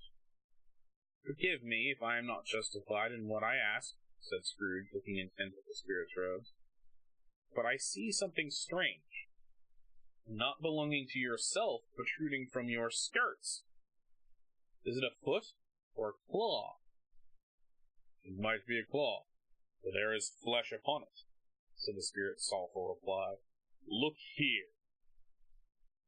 From the folding of its robes, it brought 2 children, wretched, abject, frightful, hideous, miserable. They knelt down at its feet and clung upon the outside of its garment. "Oh, man, look here," Look down here, exclaimed the spirit. They were a boy and a girl, yellow, meager, ragged, scowling, wolfish, but prostrate too in their humility. Where graceful youth should have filled their features out and touched them with its freshest tints, a stale and shriveled hand like that of age had pinched and twisted them, and pulled them to shreds, where angels might have sat and groaned devils alert, and glanced out menacing, no change, no degradation, no perversion of humanity in any grade through all the mysteries of wonderful creation as half monsters so horrible and dread. Scrooge stared back, appalled. Having them shown to him in this way, he tried to say they were fine children, but his words choked themselves, rather than be parties to a lie of such an enormous magnitude. Spirit, are they yours? Scrooge could say no more. They are man's, said Spirit, looking down upon him, and they cling to me, appealing from their fathers. This boy is ignorance, this girl is want. Beware them both in all their degree, but most of all beware this boy. For on his brow I see that written which is doom, unless the writing be erased. Deny it, cried the spirit, stretching out his hands toward the city. Slander those who tell it ye. Admit it to your fastidious purposes and make it worse, and abide the end. Have they no refuge or resource? Cried Scrooge. Are there no prisons? Said the spirit, turning on him for the last time his own words. Are there no workhouses? The bell struck 12. Scrooge looked about him for the ghost, and saw it not. As the last stroke ceased to vibrate, he remembered the predictions of old Jacob Marley, and lifting his eyes, beheld a solemn phantom, draped and hooded, coming like a mist along the ground. Alright. Save 4. We are almost done, guys.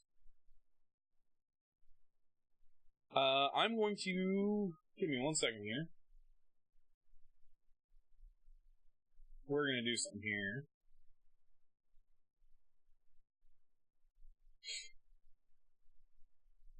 A little something. I'm going to take a little bit of a break. I'm going to refill my drink. Blow my nose, apparently. And... Let's see...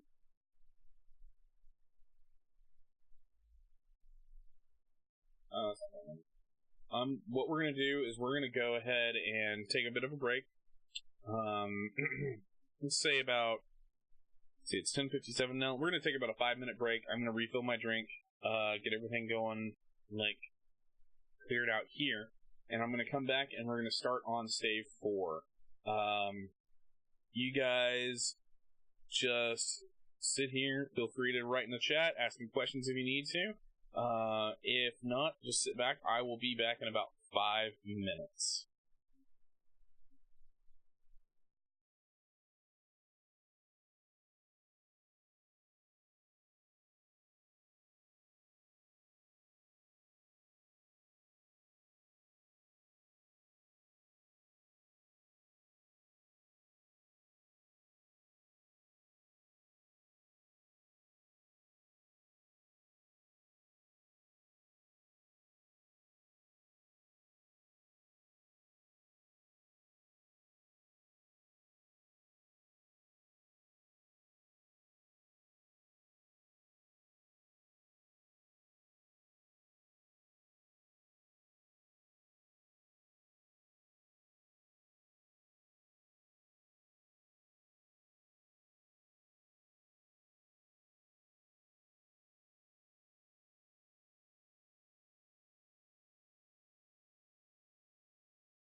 Alright, so we'll get a quick break.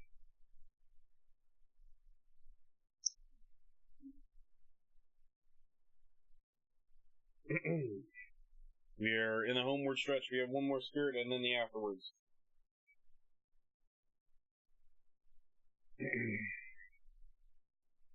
Stave 4. The last of the spirits.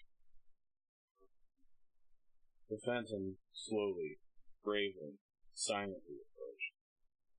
When it came near him, Scrooge bent down upon his knees. For in the very air through which his spirit moved, it seemed to scatter gloom and mystery.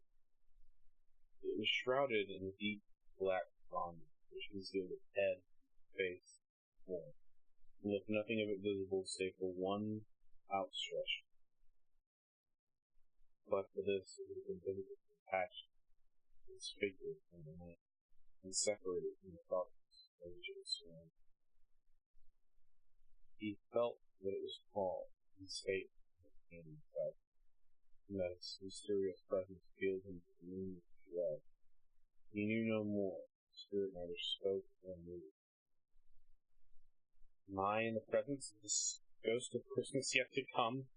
Said Scrooge. The spirit answered not, but pointed outward. You are about to show me shadows of things that have not happened, but will happen in the time before us, Scrooge pursued. Is that so, spirit? The upper portion of the garment, which contracted for an instant, was bulged. The upper portion of the garment was contracted for an instant, bulged. With the spirit having turned its head, that was the only difference.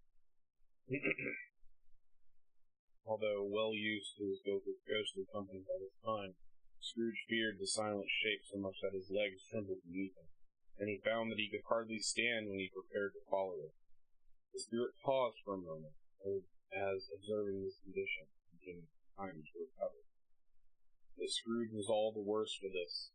It thrilled him with a vague, uncertain horror to know that behind the dusky shroud there were ghostly eyes intently fixed upon him, while he, stretched out his own utmost, could see nothing but a spectral hand and one great deep black.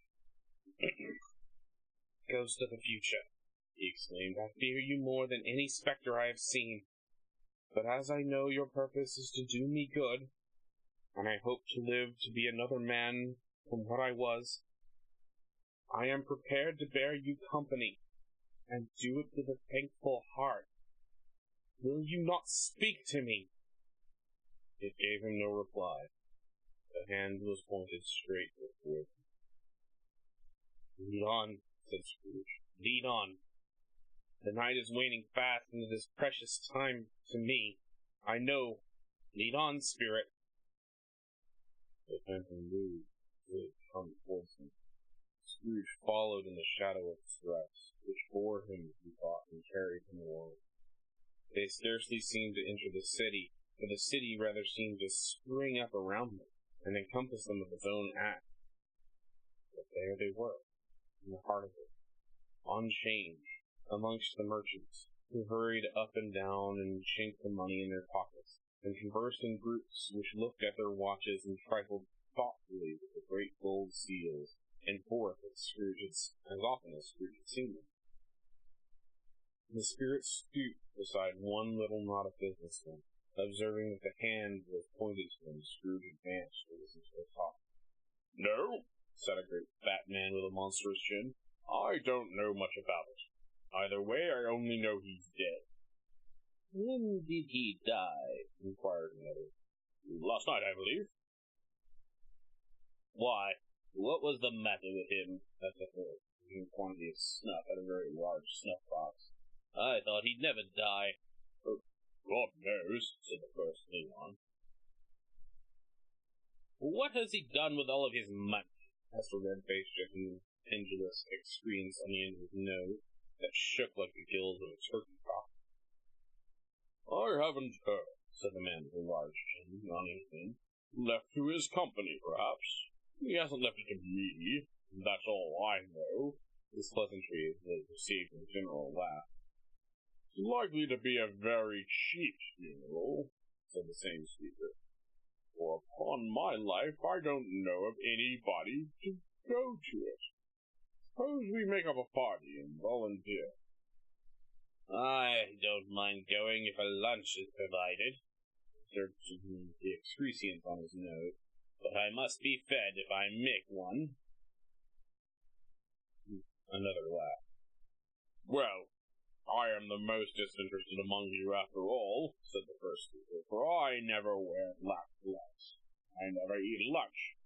But I'll offer to go if anyone else will. When I come to think of it, I'm not at all sure that I wasn't his most particular friend, for he used to stop and speak whenever we met. Bye-bye. The speakers and listeners stole away, and mixed by the groups. Scrooge knew the men, and looked toward the spirit for an explanation. The phantom glided over the street, strangled into a two young persons moved. Scrooge listened in, listening to the explanation of the rival. The phantom knew these men also, perfectly. They were men of business, and very wealthy, with great importance. They had made a point of standing well in their esteem, in a business interview. That is, strictly in a business sort of view. How are you? Said one. How are you? Returned the other. Well, said the first, old Scratch has finally got his own at last, eh? So I am told, returned the second. Cold, isn't it? Seasonable for Christmas time. Not a skater, I suppose. Oh, no. Something else to think of. Good morning. Another word. That was their meeting, their conversation, and their party. Scrooge was at first inclined to be surprised that the spirit should attach such importance to conversations apparently so trivial, but feeling assured that they must have some hidden purpose, he set himself to consider what it might be. He could scarcely be supposed to have been bearing the death of Jacob in his heart, but that was the past, and this ghost province was the future. Nor could he think of any one immediately connected with himself to whom it should apply. But nothing doubting him, whosoever they applied had gone somewhere. But nothing doubting that whomever they applied had some latent moral of his own improvement. He resolved to treasure up every word he heard, and everything he said, and everything he saw, and especially to observe the shadow of himself in his ears, for he had an expectation that the conduct of his future self would give him a clue in this, and would render the solution of these riddles easy. He looked about in that very place for his own image, but another man stood in his accustomed corner, and though the clock pointed to his usual time of day for being there, he saw no likeness of himself in the multitude that poured through the porch. It gave him little surprise, however, for he had been revolving in his mind a change of life, and thought he saw his newborn resolutions carried out. Quiet and dark beside him stood the man, with his outstretched hand, and he roused himself from his thoughtful quest. He fancied from the turn of the hand and its stubborn in its situation and in reference to itself that the unseen eye of the made him shudder and feel very cold. They left the busy scene and went to an obscure part of town, which Scrooge had never penetrated, though he recognized its situation as fast food.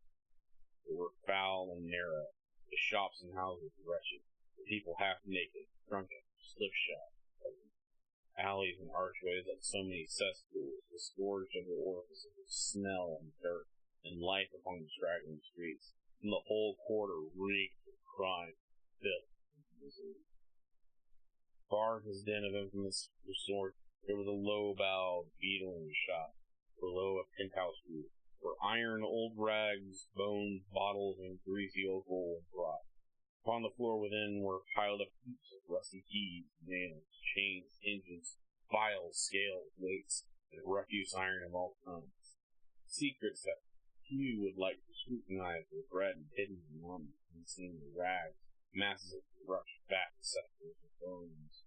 Sitting in amongst the wares he dealt in by the charcoal stove made of old bricks was a gray-haired rascal, nearly 70 years of age, who had screened himself from the cold air without by a frowsy curtaining of miscellaneous tatters hung upon a line, He smoked his pipe in all the luxury of calm. Scrooge and the Phantom came to the presence of this man, just as a woman with a heavy bundle slunk into the shop. But she had scarcely entered when another woman, similarly laden, came in too, and she was closely followed by a man in faded black, who was no less startled by the sight of them than they had been upon the recognition of each other. After a short period of blank astonishment, in which the old man with the pipe had joined them, they all three burst into laughter. "Let the chairwoman alone be the first," cried she who had entered first. "Let the laundress alone be the second, and let the undertaker's man alone be the third. Look here, old Joe, here's a chance. If we haven't all three met here without meeting it." "It wouldn't have met in a better place," said old Joe, removing his pipe from his mouth. "Come into the parlor. You were made free of it long ago, you know, and the other two ain't strangers. Stop till I shut the door of the shop. No, it squeaks. Ain't such a rusty bit of metal in this place as its own hinges. I'm sure there's no such old bones here as mine. We're all suitable to our calling. We're well matched. Come into the parlor." Parlor was a space behind the screen of racks. The old man raked the fire together with an old stair rod, and having trimmed his smoky lamp with the stem of his pipe, he put it in his mouth again. While he did this, the woman who had already spoken threw her bundle on the floor and sat down in a flaunting manner on a stool, crossing her elbows on her knees and looking with bold defiance at the other two. What odds then, Mrs. Dibbler? What odds, Mrs. Dibbler? Every person has a right to take care of himself. He always did." "It's true, indeed," said the laundress. "No man more so." "Why, then, don't stand there staring as if you was afraid, woman. Who's the wiser? We're not going to pick holes in each other's coats, I suppose." "No, indeed," says Mrs. Dibbler and the man together. "We should hope not." "Very well, then," cried the woman. "That's enough. Who's the worse for the loss of a few things like these? Not a dead man, I suppose." "No, indeed," said Mrs. Dibbler, laughing. "If he wanted to keep him after he was dead, the wicked old screw, why wasn't he more natural in his lifetime? If he had been, he'd have done something to look after him when he had struck with death, instead of lying, gasping at his last there, alone, by himself."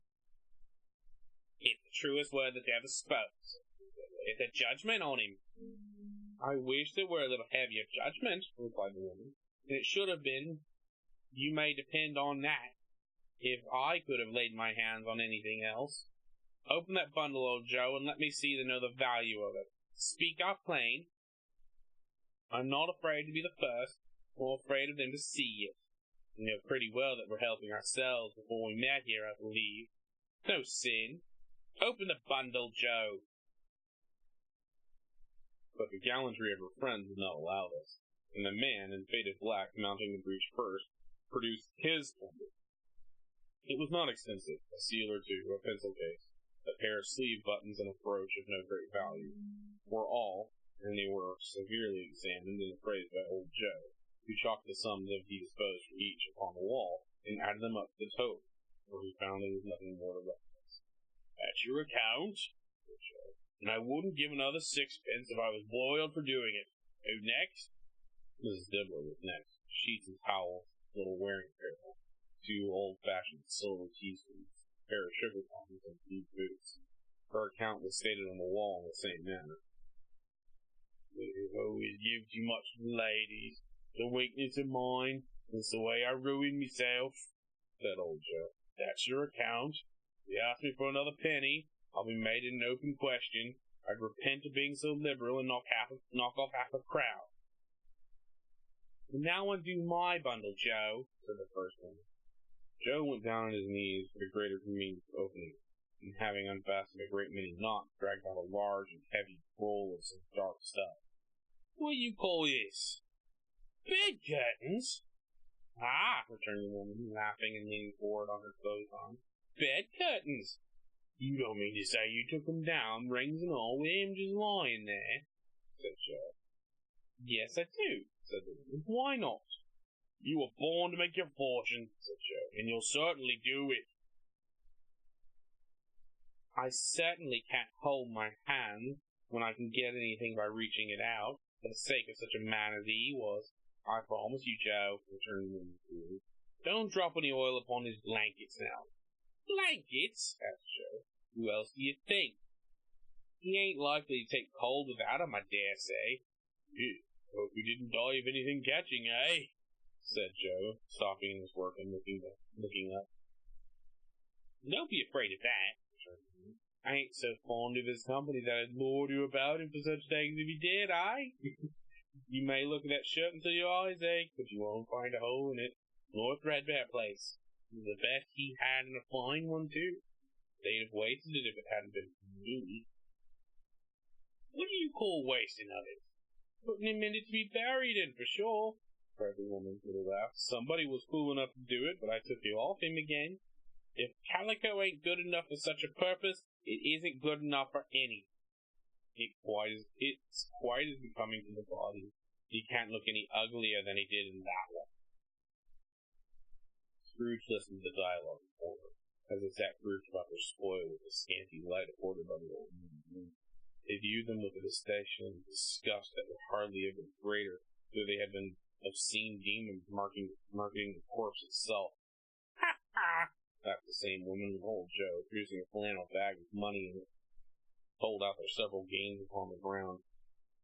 This is the end of it, you see. He frightened everyone away from him when he was alive. He could profit us when he was dead. Spirit, said Scrooge, shuddering from head to foot. I see. The case of this unhappy man might be my own. His life turns that way now, merciful heavens. What is this? He recoiled in terror, for the scene had changed, and now he almost touched a bed, a bare, uncurtained bed on which, beneath a ragged sheet, there lay something covered up, which, though it was dumb, announced itself in an awful language. The room was very dark, too dark to be observed with any accuracy. The Scrooge glanced around in obedience to his secret impulse, anxious to know what kind of room it was. A pale light, rising in the outer air, fell straight upon the bed, and upon it fluttered and bereft, unwatched, unwept, uncared for, was the body of this man. Scrooge glanced toward the phantom. Its steady hand was pointed to the head.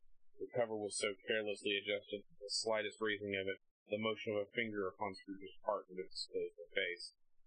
He thought of it, felt how easy it would be to do so, and longed to do it, but had no more power to withdraw the veil than to dismiss the spectre at his side.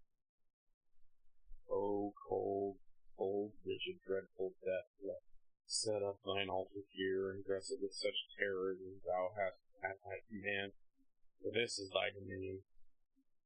With loved, revered, and honored head, thou canst not turn one hair to thy dread purposes, or make one feature odious, if it is not that the hand as heavy will fall upon release. It is not that the heart and pulse are still, but that the hand was open, generous, and true. The heart brave, warm, and tender, and the pulse a man's. Strike, shadow, strike, to see his good deeds singing from the wound, to sow the world with life immortal. No voice pronounced these words in Scrooge's ears, and yet he heard them when he looked upon the bed. He thought if this man could be raised up now, what would be his foremost thoughts? Avarice? Hard dealing? Gripping pears? They had brought him to a rich end, truly. He lay in the dark, empty house, with not a man, a woman, or a child, to say that he was kind to me in this or that, or for the memory of one kind word I will be kind to him. A cat was tearing at the door, and there was a sound of gnawing rats beneath the hearthstone. But they wanted him to death, and why they were so relentless in the stir, Scrooge did not care. Spirit, he said, this is a fearful place.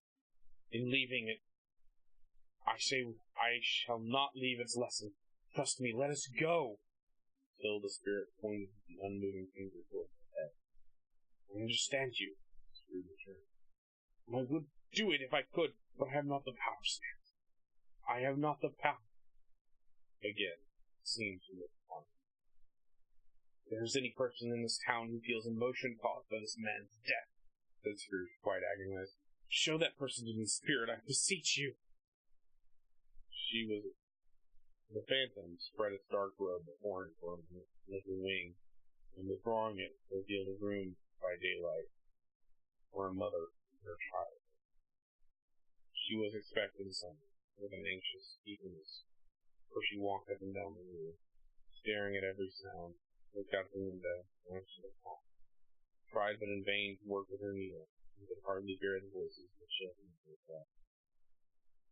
At length, the long-expected knock was heard. She hurried to the door and met her husband, a man whose face was careworn and depressed, although he was young. There was a remarkable expression on him, kind of serious delight, to which he felt ashamed, to which he struggled to repress. He sat down at the dinner that had been hoarding for him by the fire, and when she asked him faintly what news, which was not until after the long silence, he appeared embarrassed at how to answer. Is it good or bad? She said to him. Bad. You're quite ruined? No. No, there is hope yet, Caroline. He relents? He said, amazed. There is? Nothing is past hope if such a miracle has happened. He is past anything, said her husband. He is dead. She was a mild and patient creature, in a place like truth, but she was thankful for soul and spirit. She said so with clasped hand. She prayed forgiveness the next time she was sorry. First, with the emotion of her heart.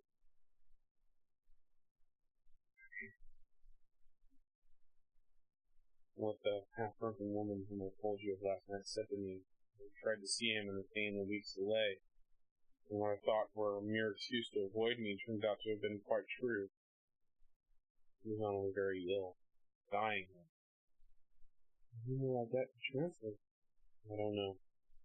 Before that time we shall be ready with the money, and even though we were not, it would be a bad fortune indeed to find so merciless a creditor in his successor. We may sleep tonight with light hearts, Colonel. Yes, softened as they would, their hearts were lighter. The children's faces, hushed and cluttered round here what they so well understood, were bright, and it was a happier house for this man's death. The only emotion that the ghost would show caused by this event was no pleasure. Let me see some tenderness connected with his death, said Scrooge.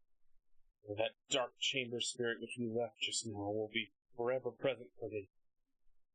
The ghost conducted him through several streets and laid to his feet. And as they went along, Scrooge looked here and there to find himself, but nowhere was he seen. They entered poor Bob Cratchit's house, the dwelling he had visited before, and found the mother and children sitting around the fire. Quiet. The noisy little Cratchits were as still as statues in one corner, and sat looking up at Peter, who had a book before him. The mother and her daughters were engaged in sewing, but surely they were very quiet. And he took a child and set him in the midst of them. And had Scrooge heard those words, he had not trained them. The boy must have read them aloud, as he and the spirit crossed the threshold, and why did he not go on? The mother laid her work upon the table, put her hand to her face. Color hurts my eyes, she said, the color.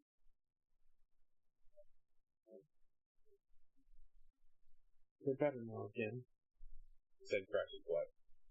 It makes them weep, fight, and all. No, do not show weak eyes to your father when he comes home, or the world. It must be near his time. Possibly, Peter answered, shutting up his book. But he has walked a little slower than he used to these last few evenings, mother.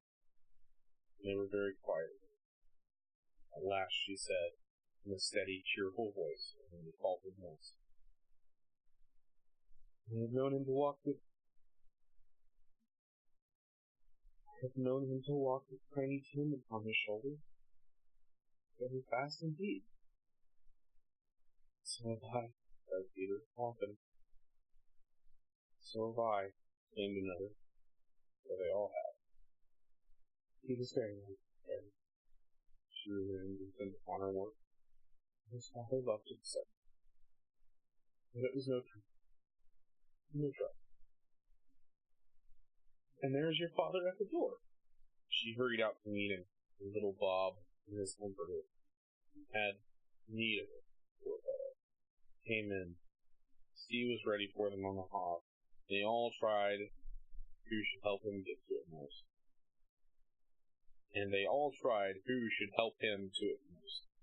Then the two young Cratchits got upon his knees and laid each child a little cheek against his face, as if they said, "Don't mind it, Bob. Don't be grieved." Bob was very cheerful with them, and spoke pleasantly to all of them.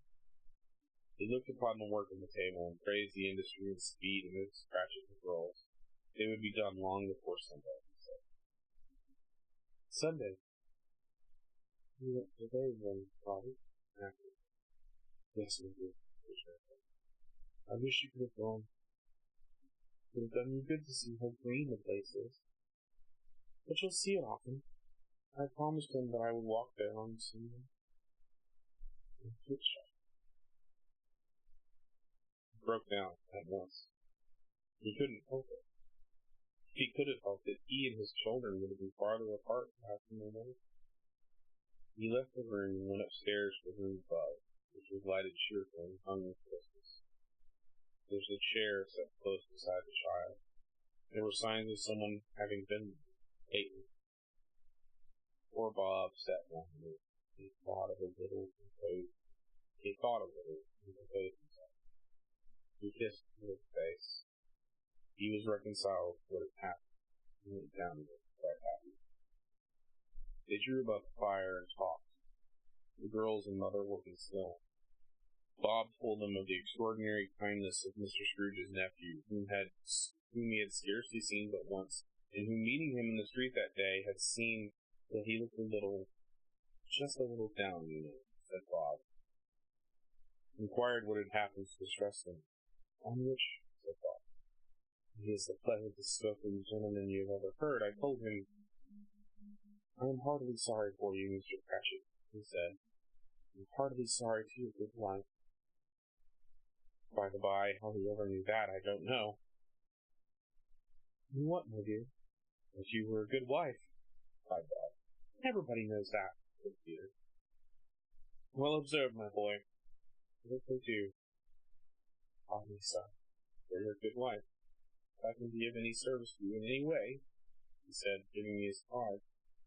That's where I live. Pray come to me. No, it wasn't, cried Bob, for the sake of anything he might be able to do for us, so much as it was on the way, and that he was quite delightful.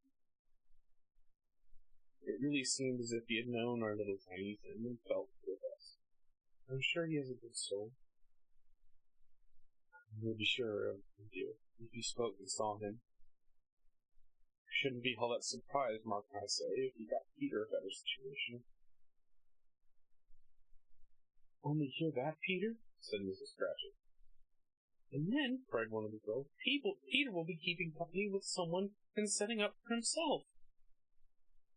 Get along with you, retorted Peter. Just as likely as not, said Bob. One of these days, though there was plenty of time for that, my dear.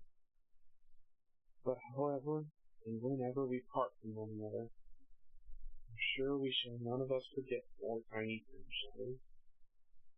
Or this first parting if there was among us. Never, father, cried they all. And know, said Bob, and know, my dear, that when we recollect how patient he was, and mild he was, though he was little child, we shall not quarrel easily amongst ourselves, and forget poor Tiny Tim did. No, never, father, they all cried again.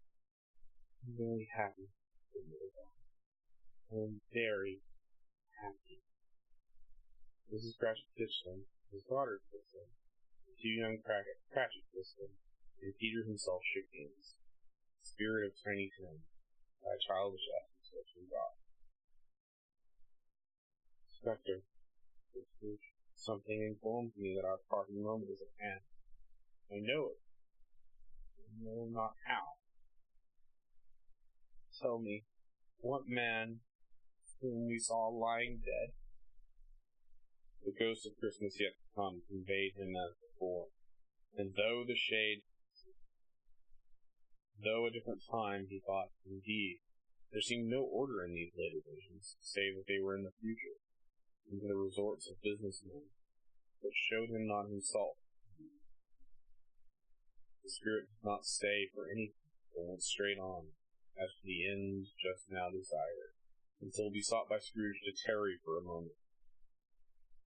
This court, said Scrooge, through which we hurry now, is where my place of occupation is, and has been for a length of time. I see the house. Let me behold what I shall be in days to come. The spirit stopped. His hand pointed elsewhere. The house is yonder, Scrooge exclaimed. Why do you point away? The inexorable finger never went to change. Scrooge hastened to the window of his office and looked in. An office still, but not his. The furniture was not the same, and the figure in the chair was not himself. The phantom pointed at the door. He joined it once again, and wondering why and whither he had gone, accompanied it until they had reached an iron gate. He paused to look around before entering. Churchill. Here. Then. The wretched man whose name he had now to learn lay underneath the ground. It was a worthy place, walled in by houses, overrun by grass and weeds. The growth of vegetation's death, not life, choked up with too much berry, fat with depleted appetite, a worthy place. The spirit stood among the graves and pointed down from one. He advanced towards the trembling. The phantom was exactly as it had been, but he dreaded what he saw and remained in its solemn shape. Before I draw near to that stone to which you point, said Scrooge, answer me one question. Are these shadows the things that will be, or are they shadows of things that may be only? Still the ghost pointed downward, the grave by which it stood. Men's courses will foreshadow certain ends, to which, if preserved in, they must lead, said Scrooge. But if the courses be departed from, the ends will change. Say it is thus with what you showed me. The spirit was immovable as ever. Scrooge crept towards it, trembling as he went, following the finger read upon the stone with the neglected grave, his own name, Ebenezer Scrooge. Am I that man who lay upon the bed? He cried upon his knees. The finger pointed to the grave and back again. No, spirit, no! The finger was still there. Spirit, he cried, tightly clutching at his robe, hear me! I am not the man I was. I will not be the man I have been for this intercourse. Why show me this if I am past all hope? For the first time, the hand appeared to shake. Spirit, he pursued, as down upon the ground as he fell before. Your nature intercedes with me and pities me. Assure me that I may yet change these shadows you have shown me by my altered life. The hand trembled. I will honor Christmas in my heart, and I will try to keep it throughout the year. I will live in the past, the present, and the future, and the spirits of all three shall strive within me. I will not shut out the lessons they teach. Tell me that I may sponge away the writing on the stone. In his agony, he caught the spectral hand, and sought to free himself, but he was strong in his entreaty, and detained it, the spirit, stronger yet, repulsed it. Holding up his hands in the last prayer to have his fate reversed, he saw an alteration of the phantom's hood and dress. It shrunk, collapsed, and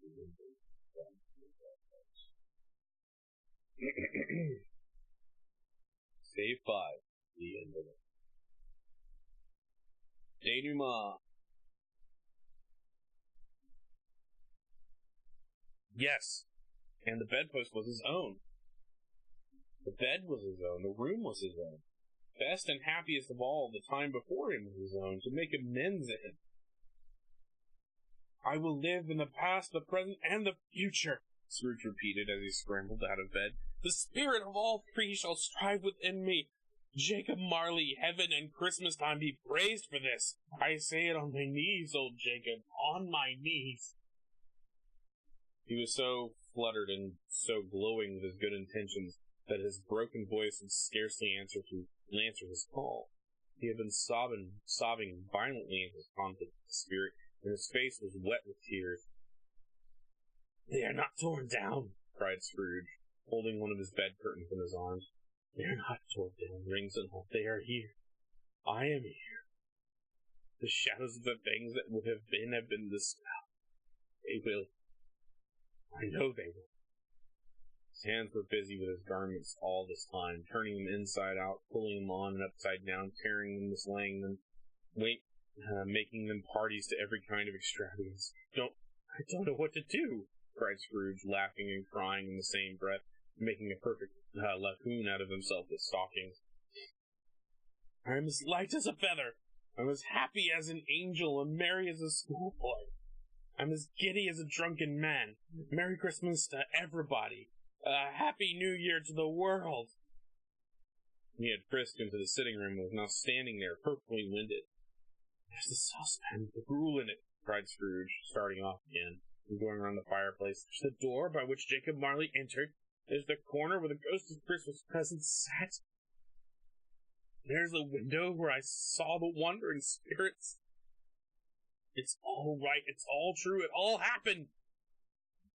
Really, for a man who had been out of practice for so many years, it was a splendid laugh, a most illustrious laugh, the father of a long, long line of brilliant laughs. I don't know what day of the month it is, said Scrooge. I don't know how long I've been amongst the spirits. I don't know anything. I'm quite a baby. Never mind, I don't care. I'd rather be a baby. He was checked in his transports by the churches ringing in the lustiest peals he had ever heard. Clash, clang, hammer, ding, dong, bell, bell, dong, ding, hammer, clang, clash. Oh, glorious, glorious. Running on the window, he opened it. On the window? Running to the window, he opened it and putting out his head. No fog, no mist, clear, bright, jovial, stirring. Cold, cold, piping for the blood to dance to. Golden sunlight, heaven sky, sweet fresh air, merry bells, oh glorious, glorious. What's today? Cried Scrooge, calling down to a boy in Sunday clothes, perhaps loitered in to look at him. Eh? Returned the boy with all his might of wonder. What is today, my fine fellow? Said Scrooge. Today? Why, Christmas Day. Christmas Day, said Scrooge to himself. I haven't missed it. The spirits have done it all in one night. They can do what they like. Of course they can. Hello, my fine fellow. Hello, returned the boy. Do you know the poulterers in the next street at the corner? Scrooge inquired. I should hope I did, replied the lad.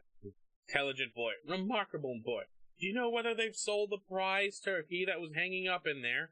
Not the little prize turkey, the big one. The one as big as me, returned the boy. Delightful boy, it's a pleasure to talk to him. Yes, my buck. It's hanging there now, replied the boy. Is it?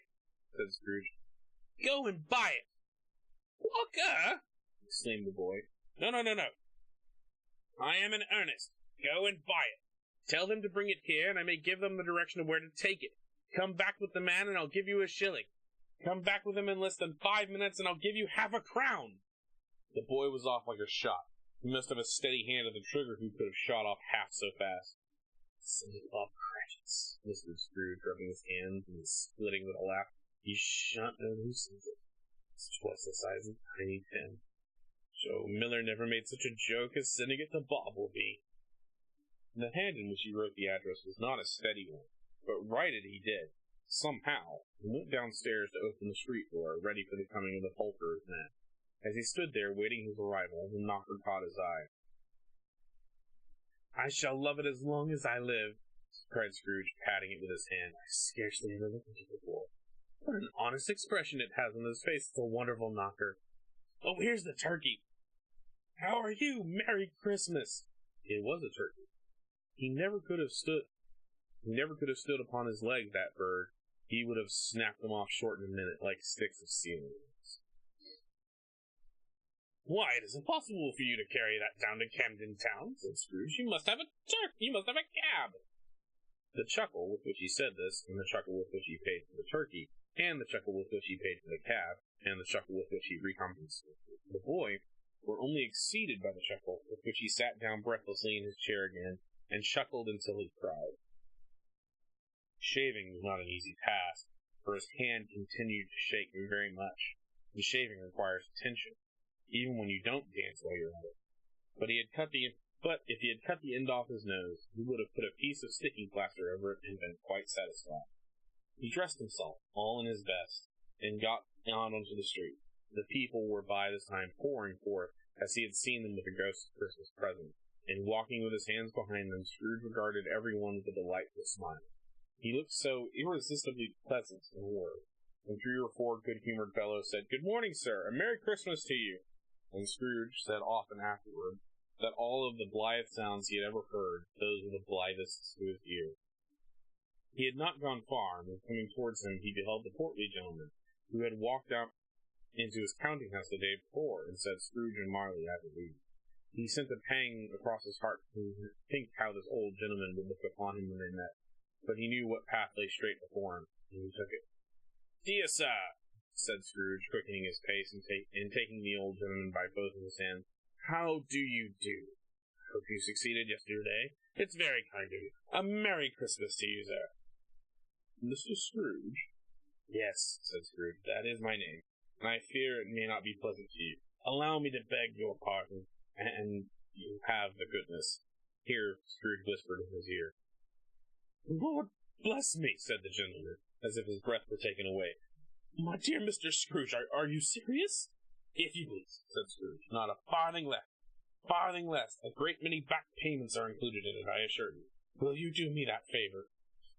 My dear sir," said the other, shaking his hand, "I don't know what to say to such Don't say anything, please," retorted Scrooge. "Come and see me. Will you come and see me?"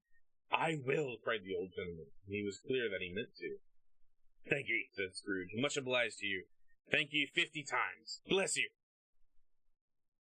He went to church, and walked about the streets, and watched the people hurrying to and fro, and patted children on the head, and questioned beggars, and looked down the kitchens of houses and up into the windows. He found that everything could yield him pleasure, and he had never dreamt that any walk, or anything, would give him so much happiness in the afternoon which he turned his steps towards the nephew's house. He passed the door a dozen times before he had the courage to go up and knock, but he made a dash, and did it. "Is your master at home, my dear?" said Scrooge to the girl. "Nice girl, very." "Yes, sir." Where is he?" said Scrooge. "He's in the dining room, sir, along with the mistress. I'll show you upstairs, if you please." "Thank ye, he knows me," said Scrooge, with his hand already on the dining room lock. "I'll go in here." He turned it gently, and sidled his face in, around the door. They were looking at the table, which was spread out in great array, for these young housekeepers were always nervous on such points, and like to see that everything is right. "Fred," said Scrooge. Dear heart alive, how his niece by marriage started. Scrooge had forgotten for the moment about her sitting in the corner with a footstool, or he wouldn't have done it on any account. "Why, bless my soul!" cried Fred. "Who's that?" "It is I, your Uncle Scrooge." "I have come to dinner. Will you let me in, Fred?" "Let him in? It is a mercy she didn't shake his arm off. He was at home in 5 minutes. Nothing could be heartier. His niece looked just the same. So did Topper when he came. So did the plump sister when she came. So did everyone when they came. A wonderful party, wonderful games, wonderful unanimity, wonderful happiness. But he was early at the office next morning. Oh, he was there. If he could only be there first to catch Bob Cratchit coming late. That was the thing he set his heart upon. And he did it. Yes, he did. The clock struck 9. No Bob. 1:15. No Bob. He was a full 18 minutes and a half behind his time. Scrooge sat with his door wide open, that he might see him come to the tank. His hat was off before he opened the door, his comforter too. He was on his stool in a jiff, driving away with his pen, and as if he were trying to overtake 9 o'clock. "Hello," growled Scrooge in his accustomed voice, as near as he could feign it. "What do you mean, coming here in this time of day?" "I'm very sorry, sir," said Bob. "I am behind my time." "You are?" "Yes, I think you are." "Step this way, sir, if you please." "It's only once a year, sir," pleaded Bob, peering from the tank. "It will not be repeated. I was making rather merry yesterday, sir." "Now, I will tell you what, my friend," said Scrooge. "I'm not going to stand this sort of thing any longer. And therefore," he continued, leaping from his stool and giving Bob such a dig in the waistcoat that he staggered back into the tank again, "and therefore, I am about to raise your salary." Bob trembled, got a little nearer to the ruler, and had a momentary idea of knocking Scrooge down with it, holding him and calling for the people of the court to help him in his strait waistcoat. "A Merry Christmas, Bob," said Scrooge, with an earnest that could not be mistaken, as he clapped him on the back. "A merrier Christmas, Bob, my good fellow, than I have ever given you, for many a year. I'll raise your salary and endeavor to assist your struggling family, and we will discuss your affairs this afternoon over a Christmas bowl of smoking bishop, Bob. Make up the fire and buy another coal scuttle before you dot another I, Bob Cratchit." Scrooge was better than his word. He did it all, and infinitely more. And to Tiny Tim, who did not die, he was a second father. He became as good a friend, as good a master, as good a man, as any the good old city knew. For any other good old city, town, or borough in the good old world, some people laughed to see the alteration in him, but he let them laugh, and little heeded them. For he was wise enough to know that nothing ever happened on this globe for good, at which some people did not have their fill of laughter at the onset.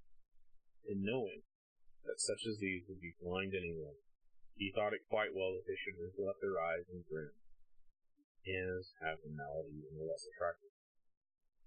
His own heart laughed, and that was quite enough. He had no further intercourse with spirits, but lived upon the total abstinence ever afterward. And it was always said of him that he knew how to keep Christmas well. If any man alive possessed the knowledge, may that be truly said of us, all of us. So as Tiny Tim observed, God bless us, everyone.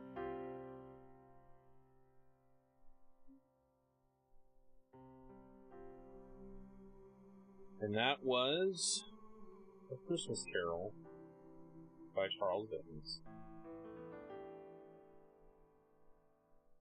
I hope you guys enjoyed that. It's one of my favorite stories. It's something I always read this time of year. It kind of helps me to get in the Christmas spirit, which has been rather hard to do this year for multiple reasons. From what I can tell, it's been a hard year for pretty much everyone. As far as the channel is concerned, we've had some issues. I haven't been able to stream as much as I'd like to because I got a new job. That being said, though, I'm trying to kind of bring things back to normal. Unfortunately, I don't have a lot of energy in the evenings, so I'm going to try and start doing more stuff on the weekends. But we're still doing our Orpheus game. We're still doing all of that stuff. That will be coming up Monday after New Year's, because I don't want to stream on New Year's Eve, or I don't want to do an Orpheus game on New Year's Eve. We're looking in the future of starting more games on this channel, doing more actual gaming streams, helping to promote some other people. Eardell, Bastion is again streaming, or she's trying to start streaming, and so we're going to start doing some stuff with her, trying to really push what we need to do, and kind of make her stream take off as well. Thank you guys very much for joining me this evening. thank you guys very much for being here with me, and indulging me. I don't know if my reading was in any way entertaining, but there we go.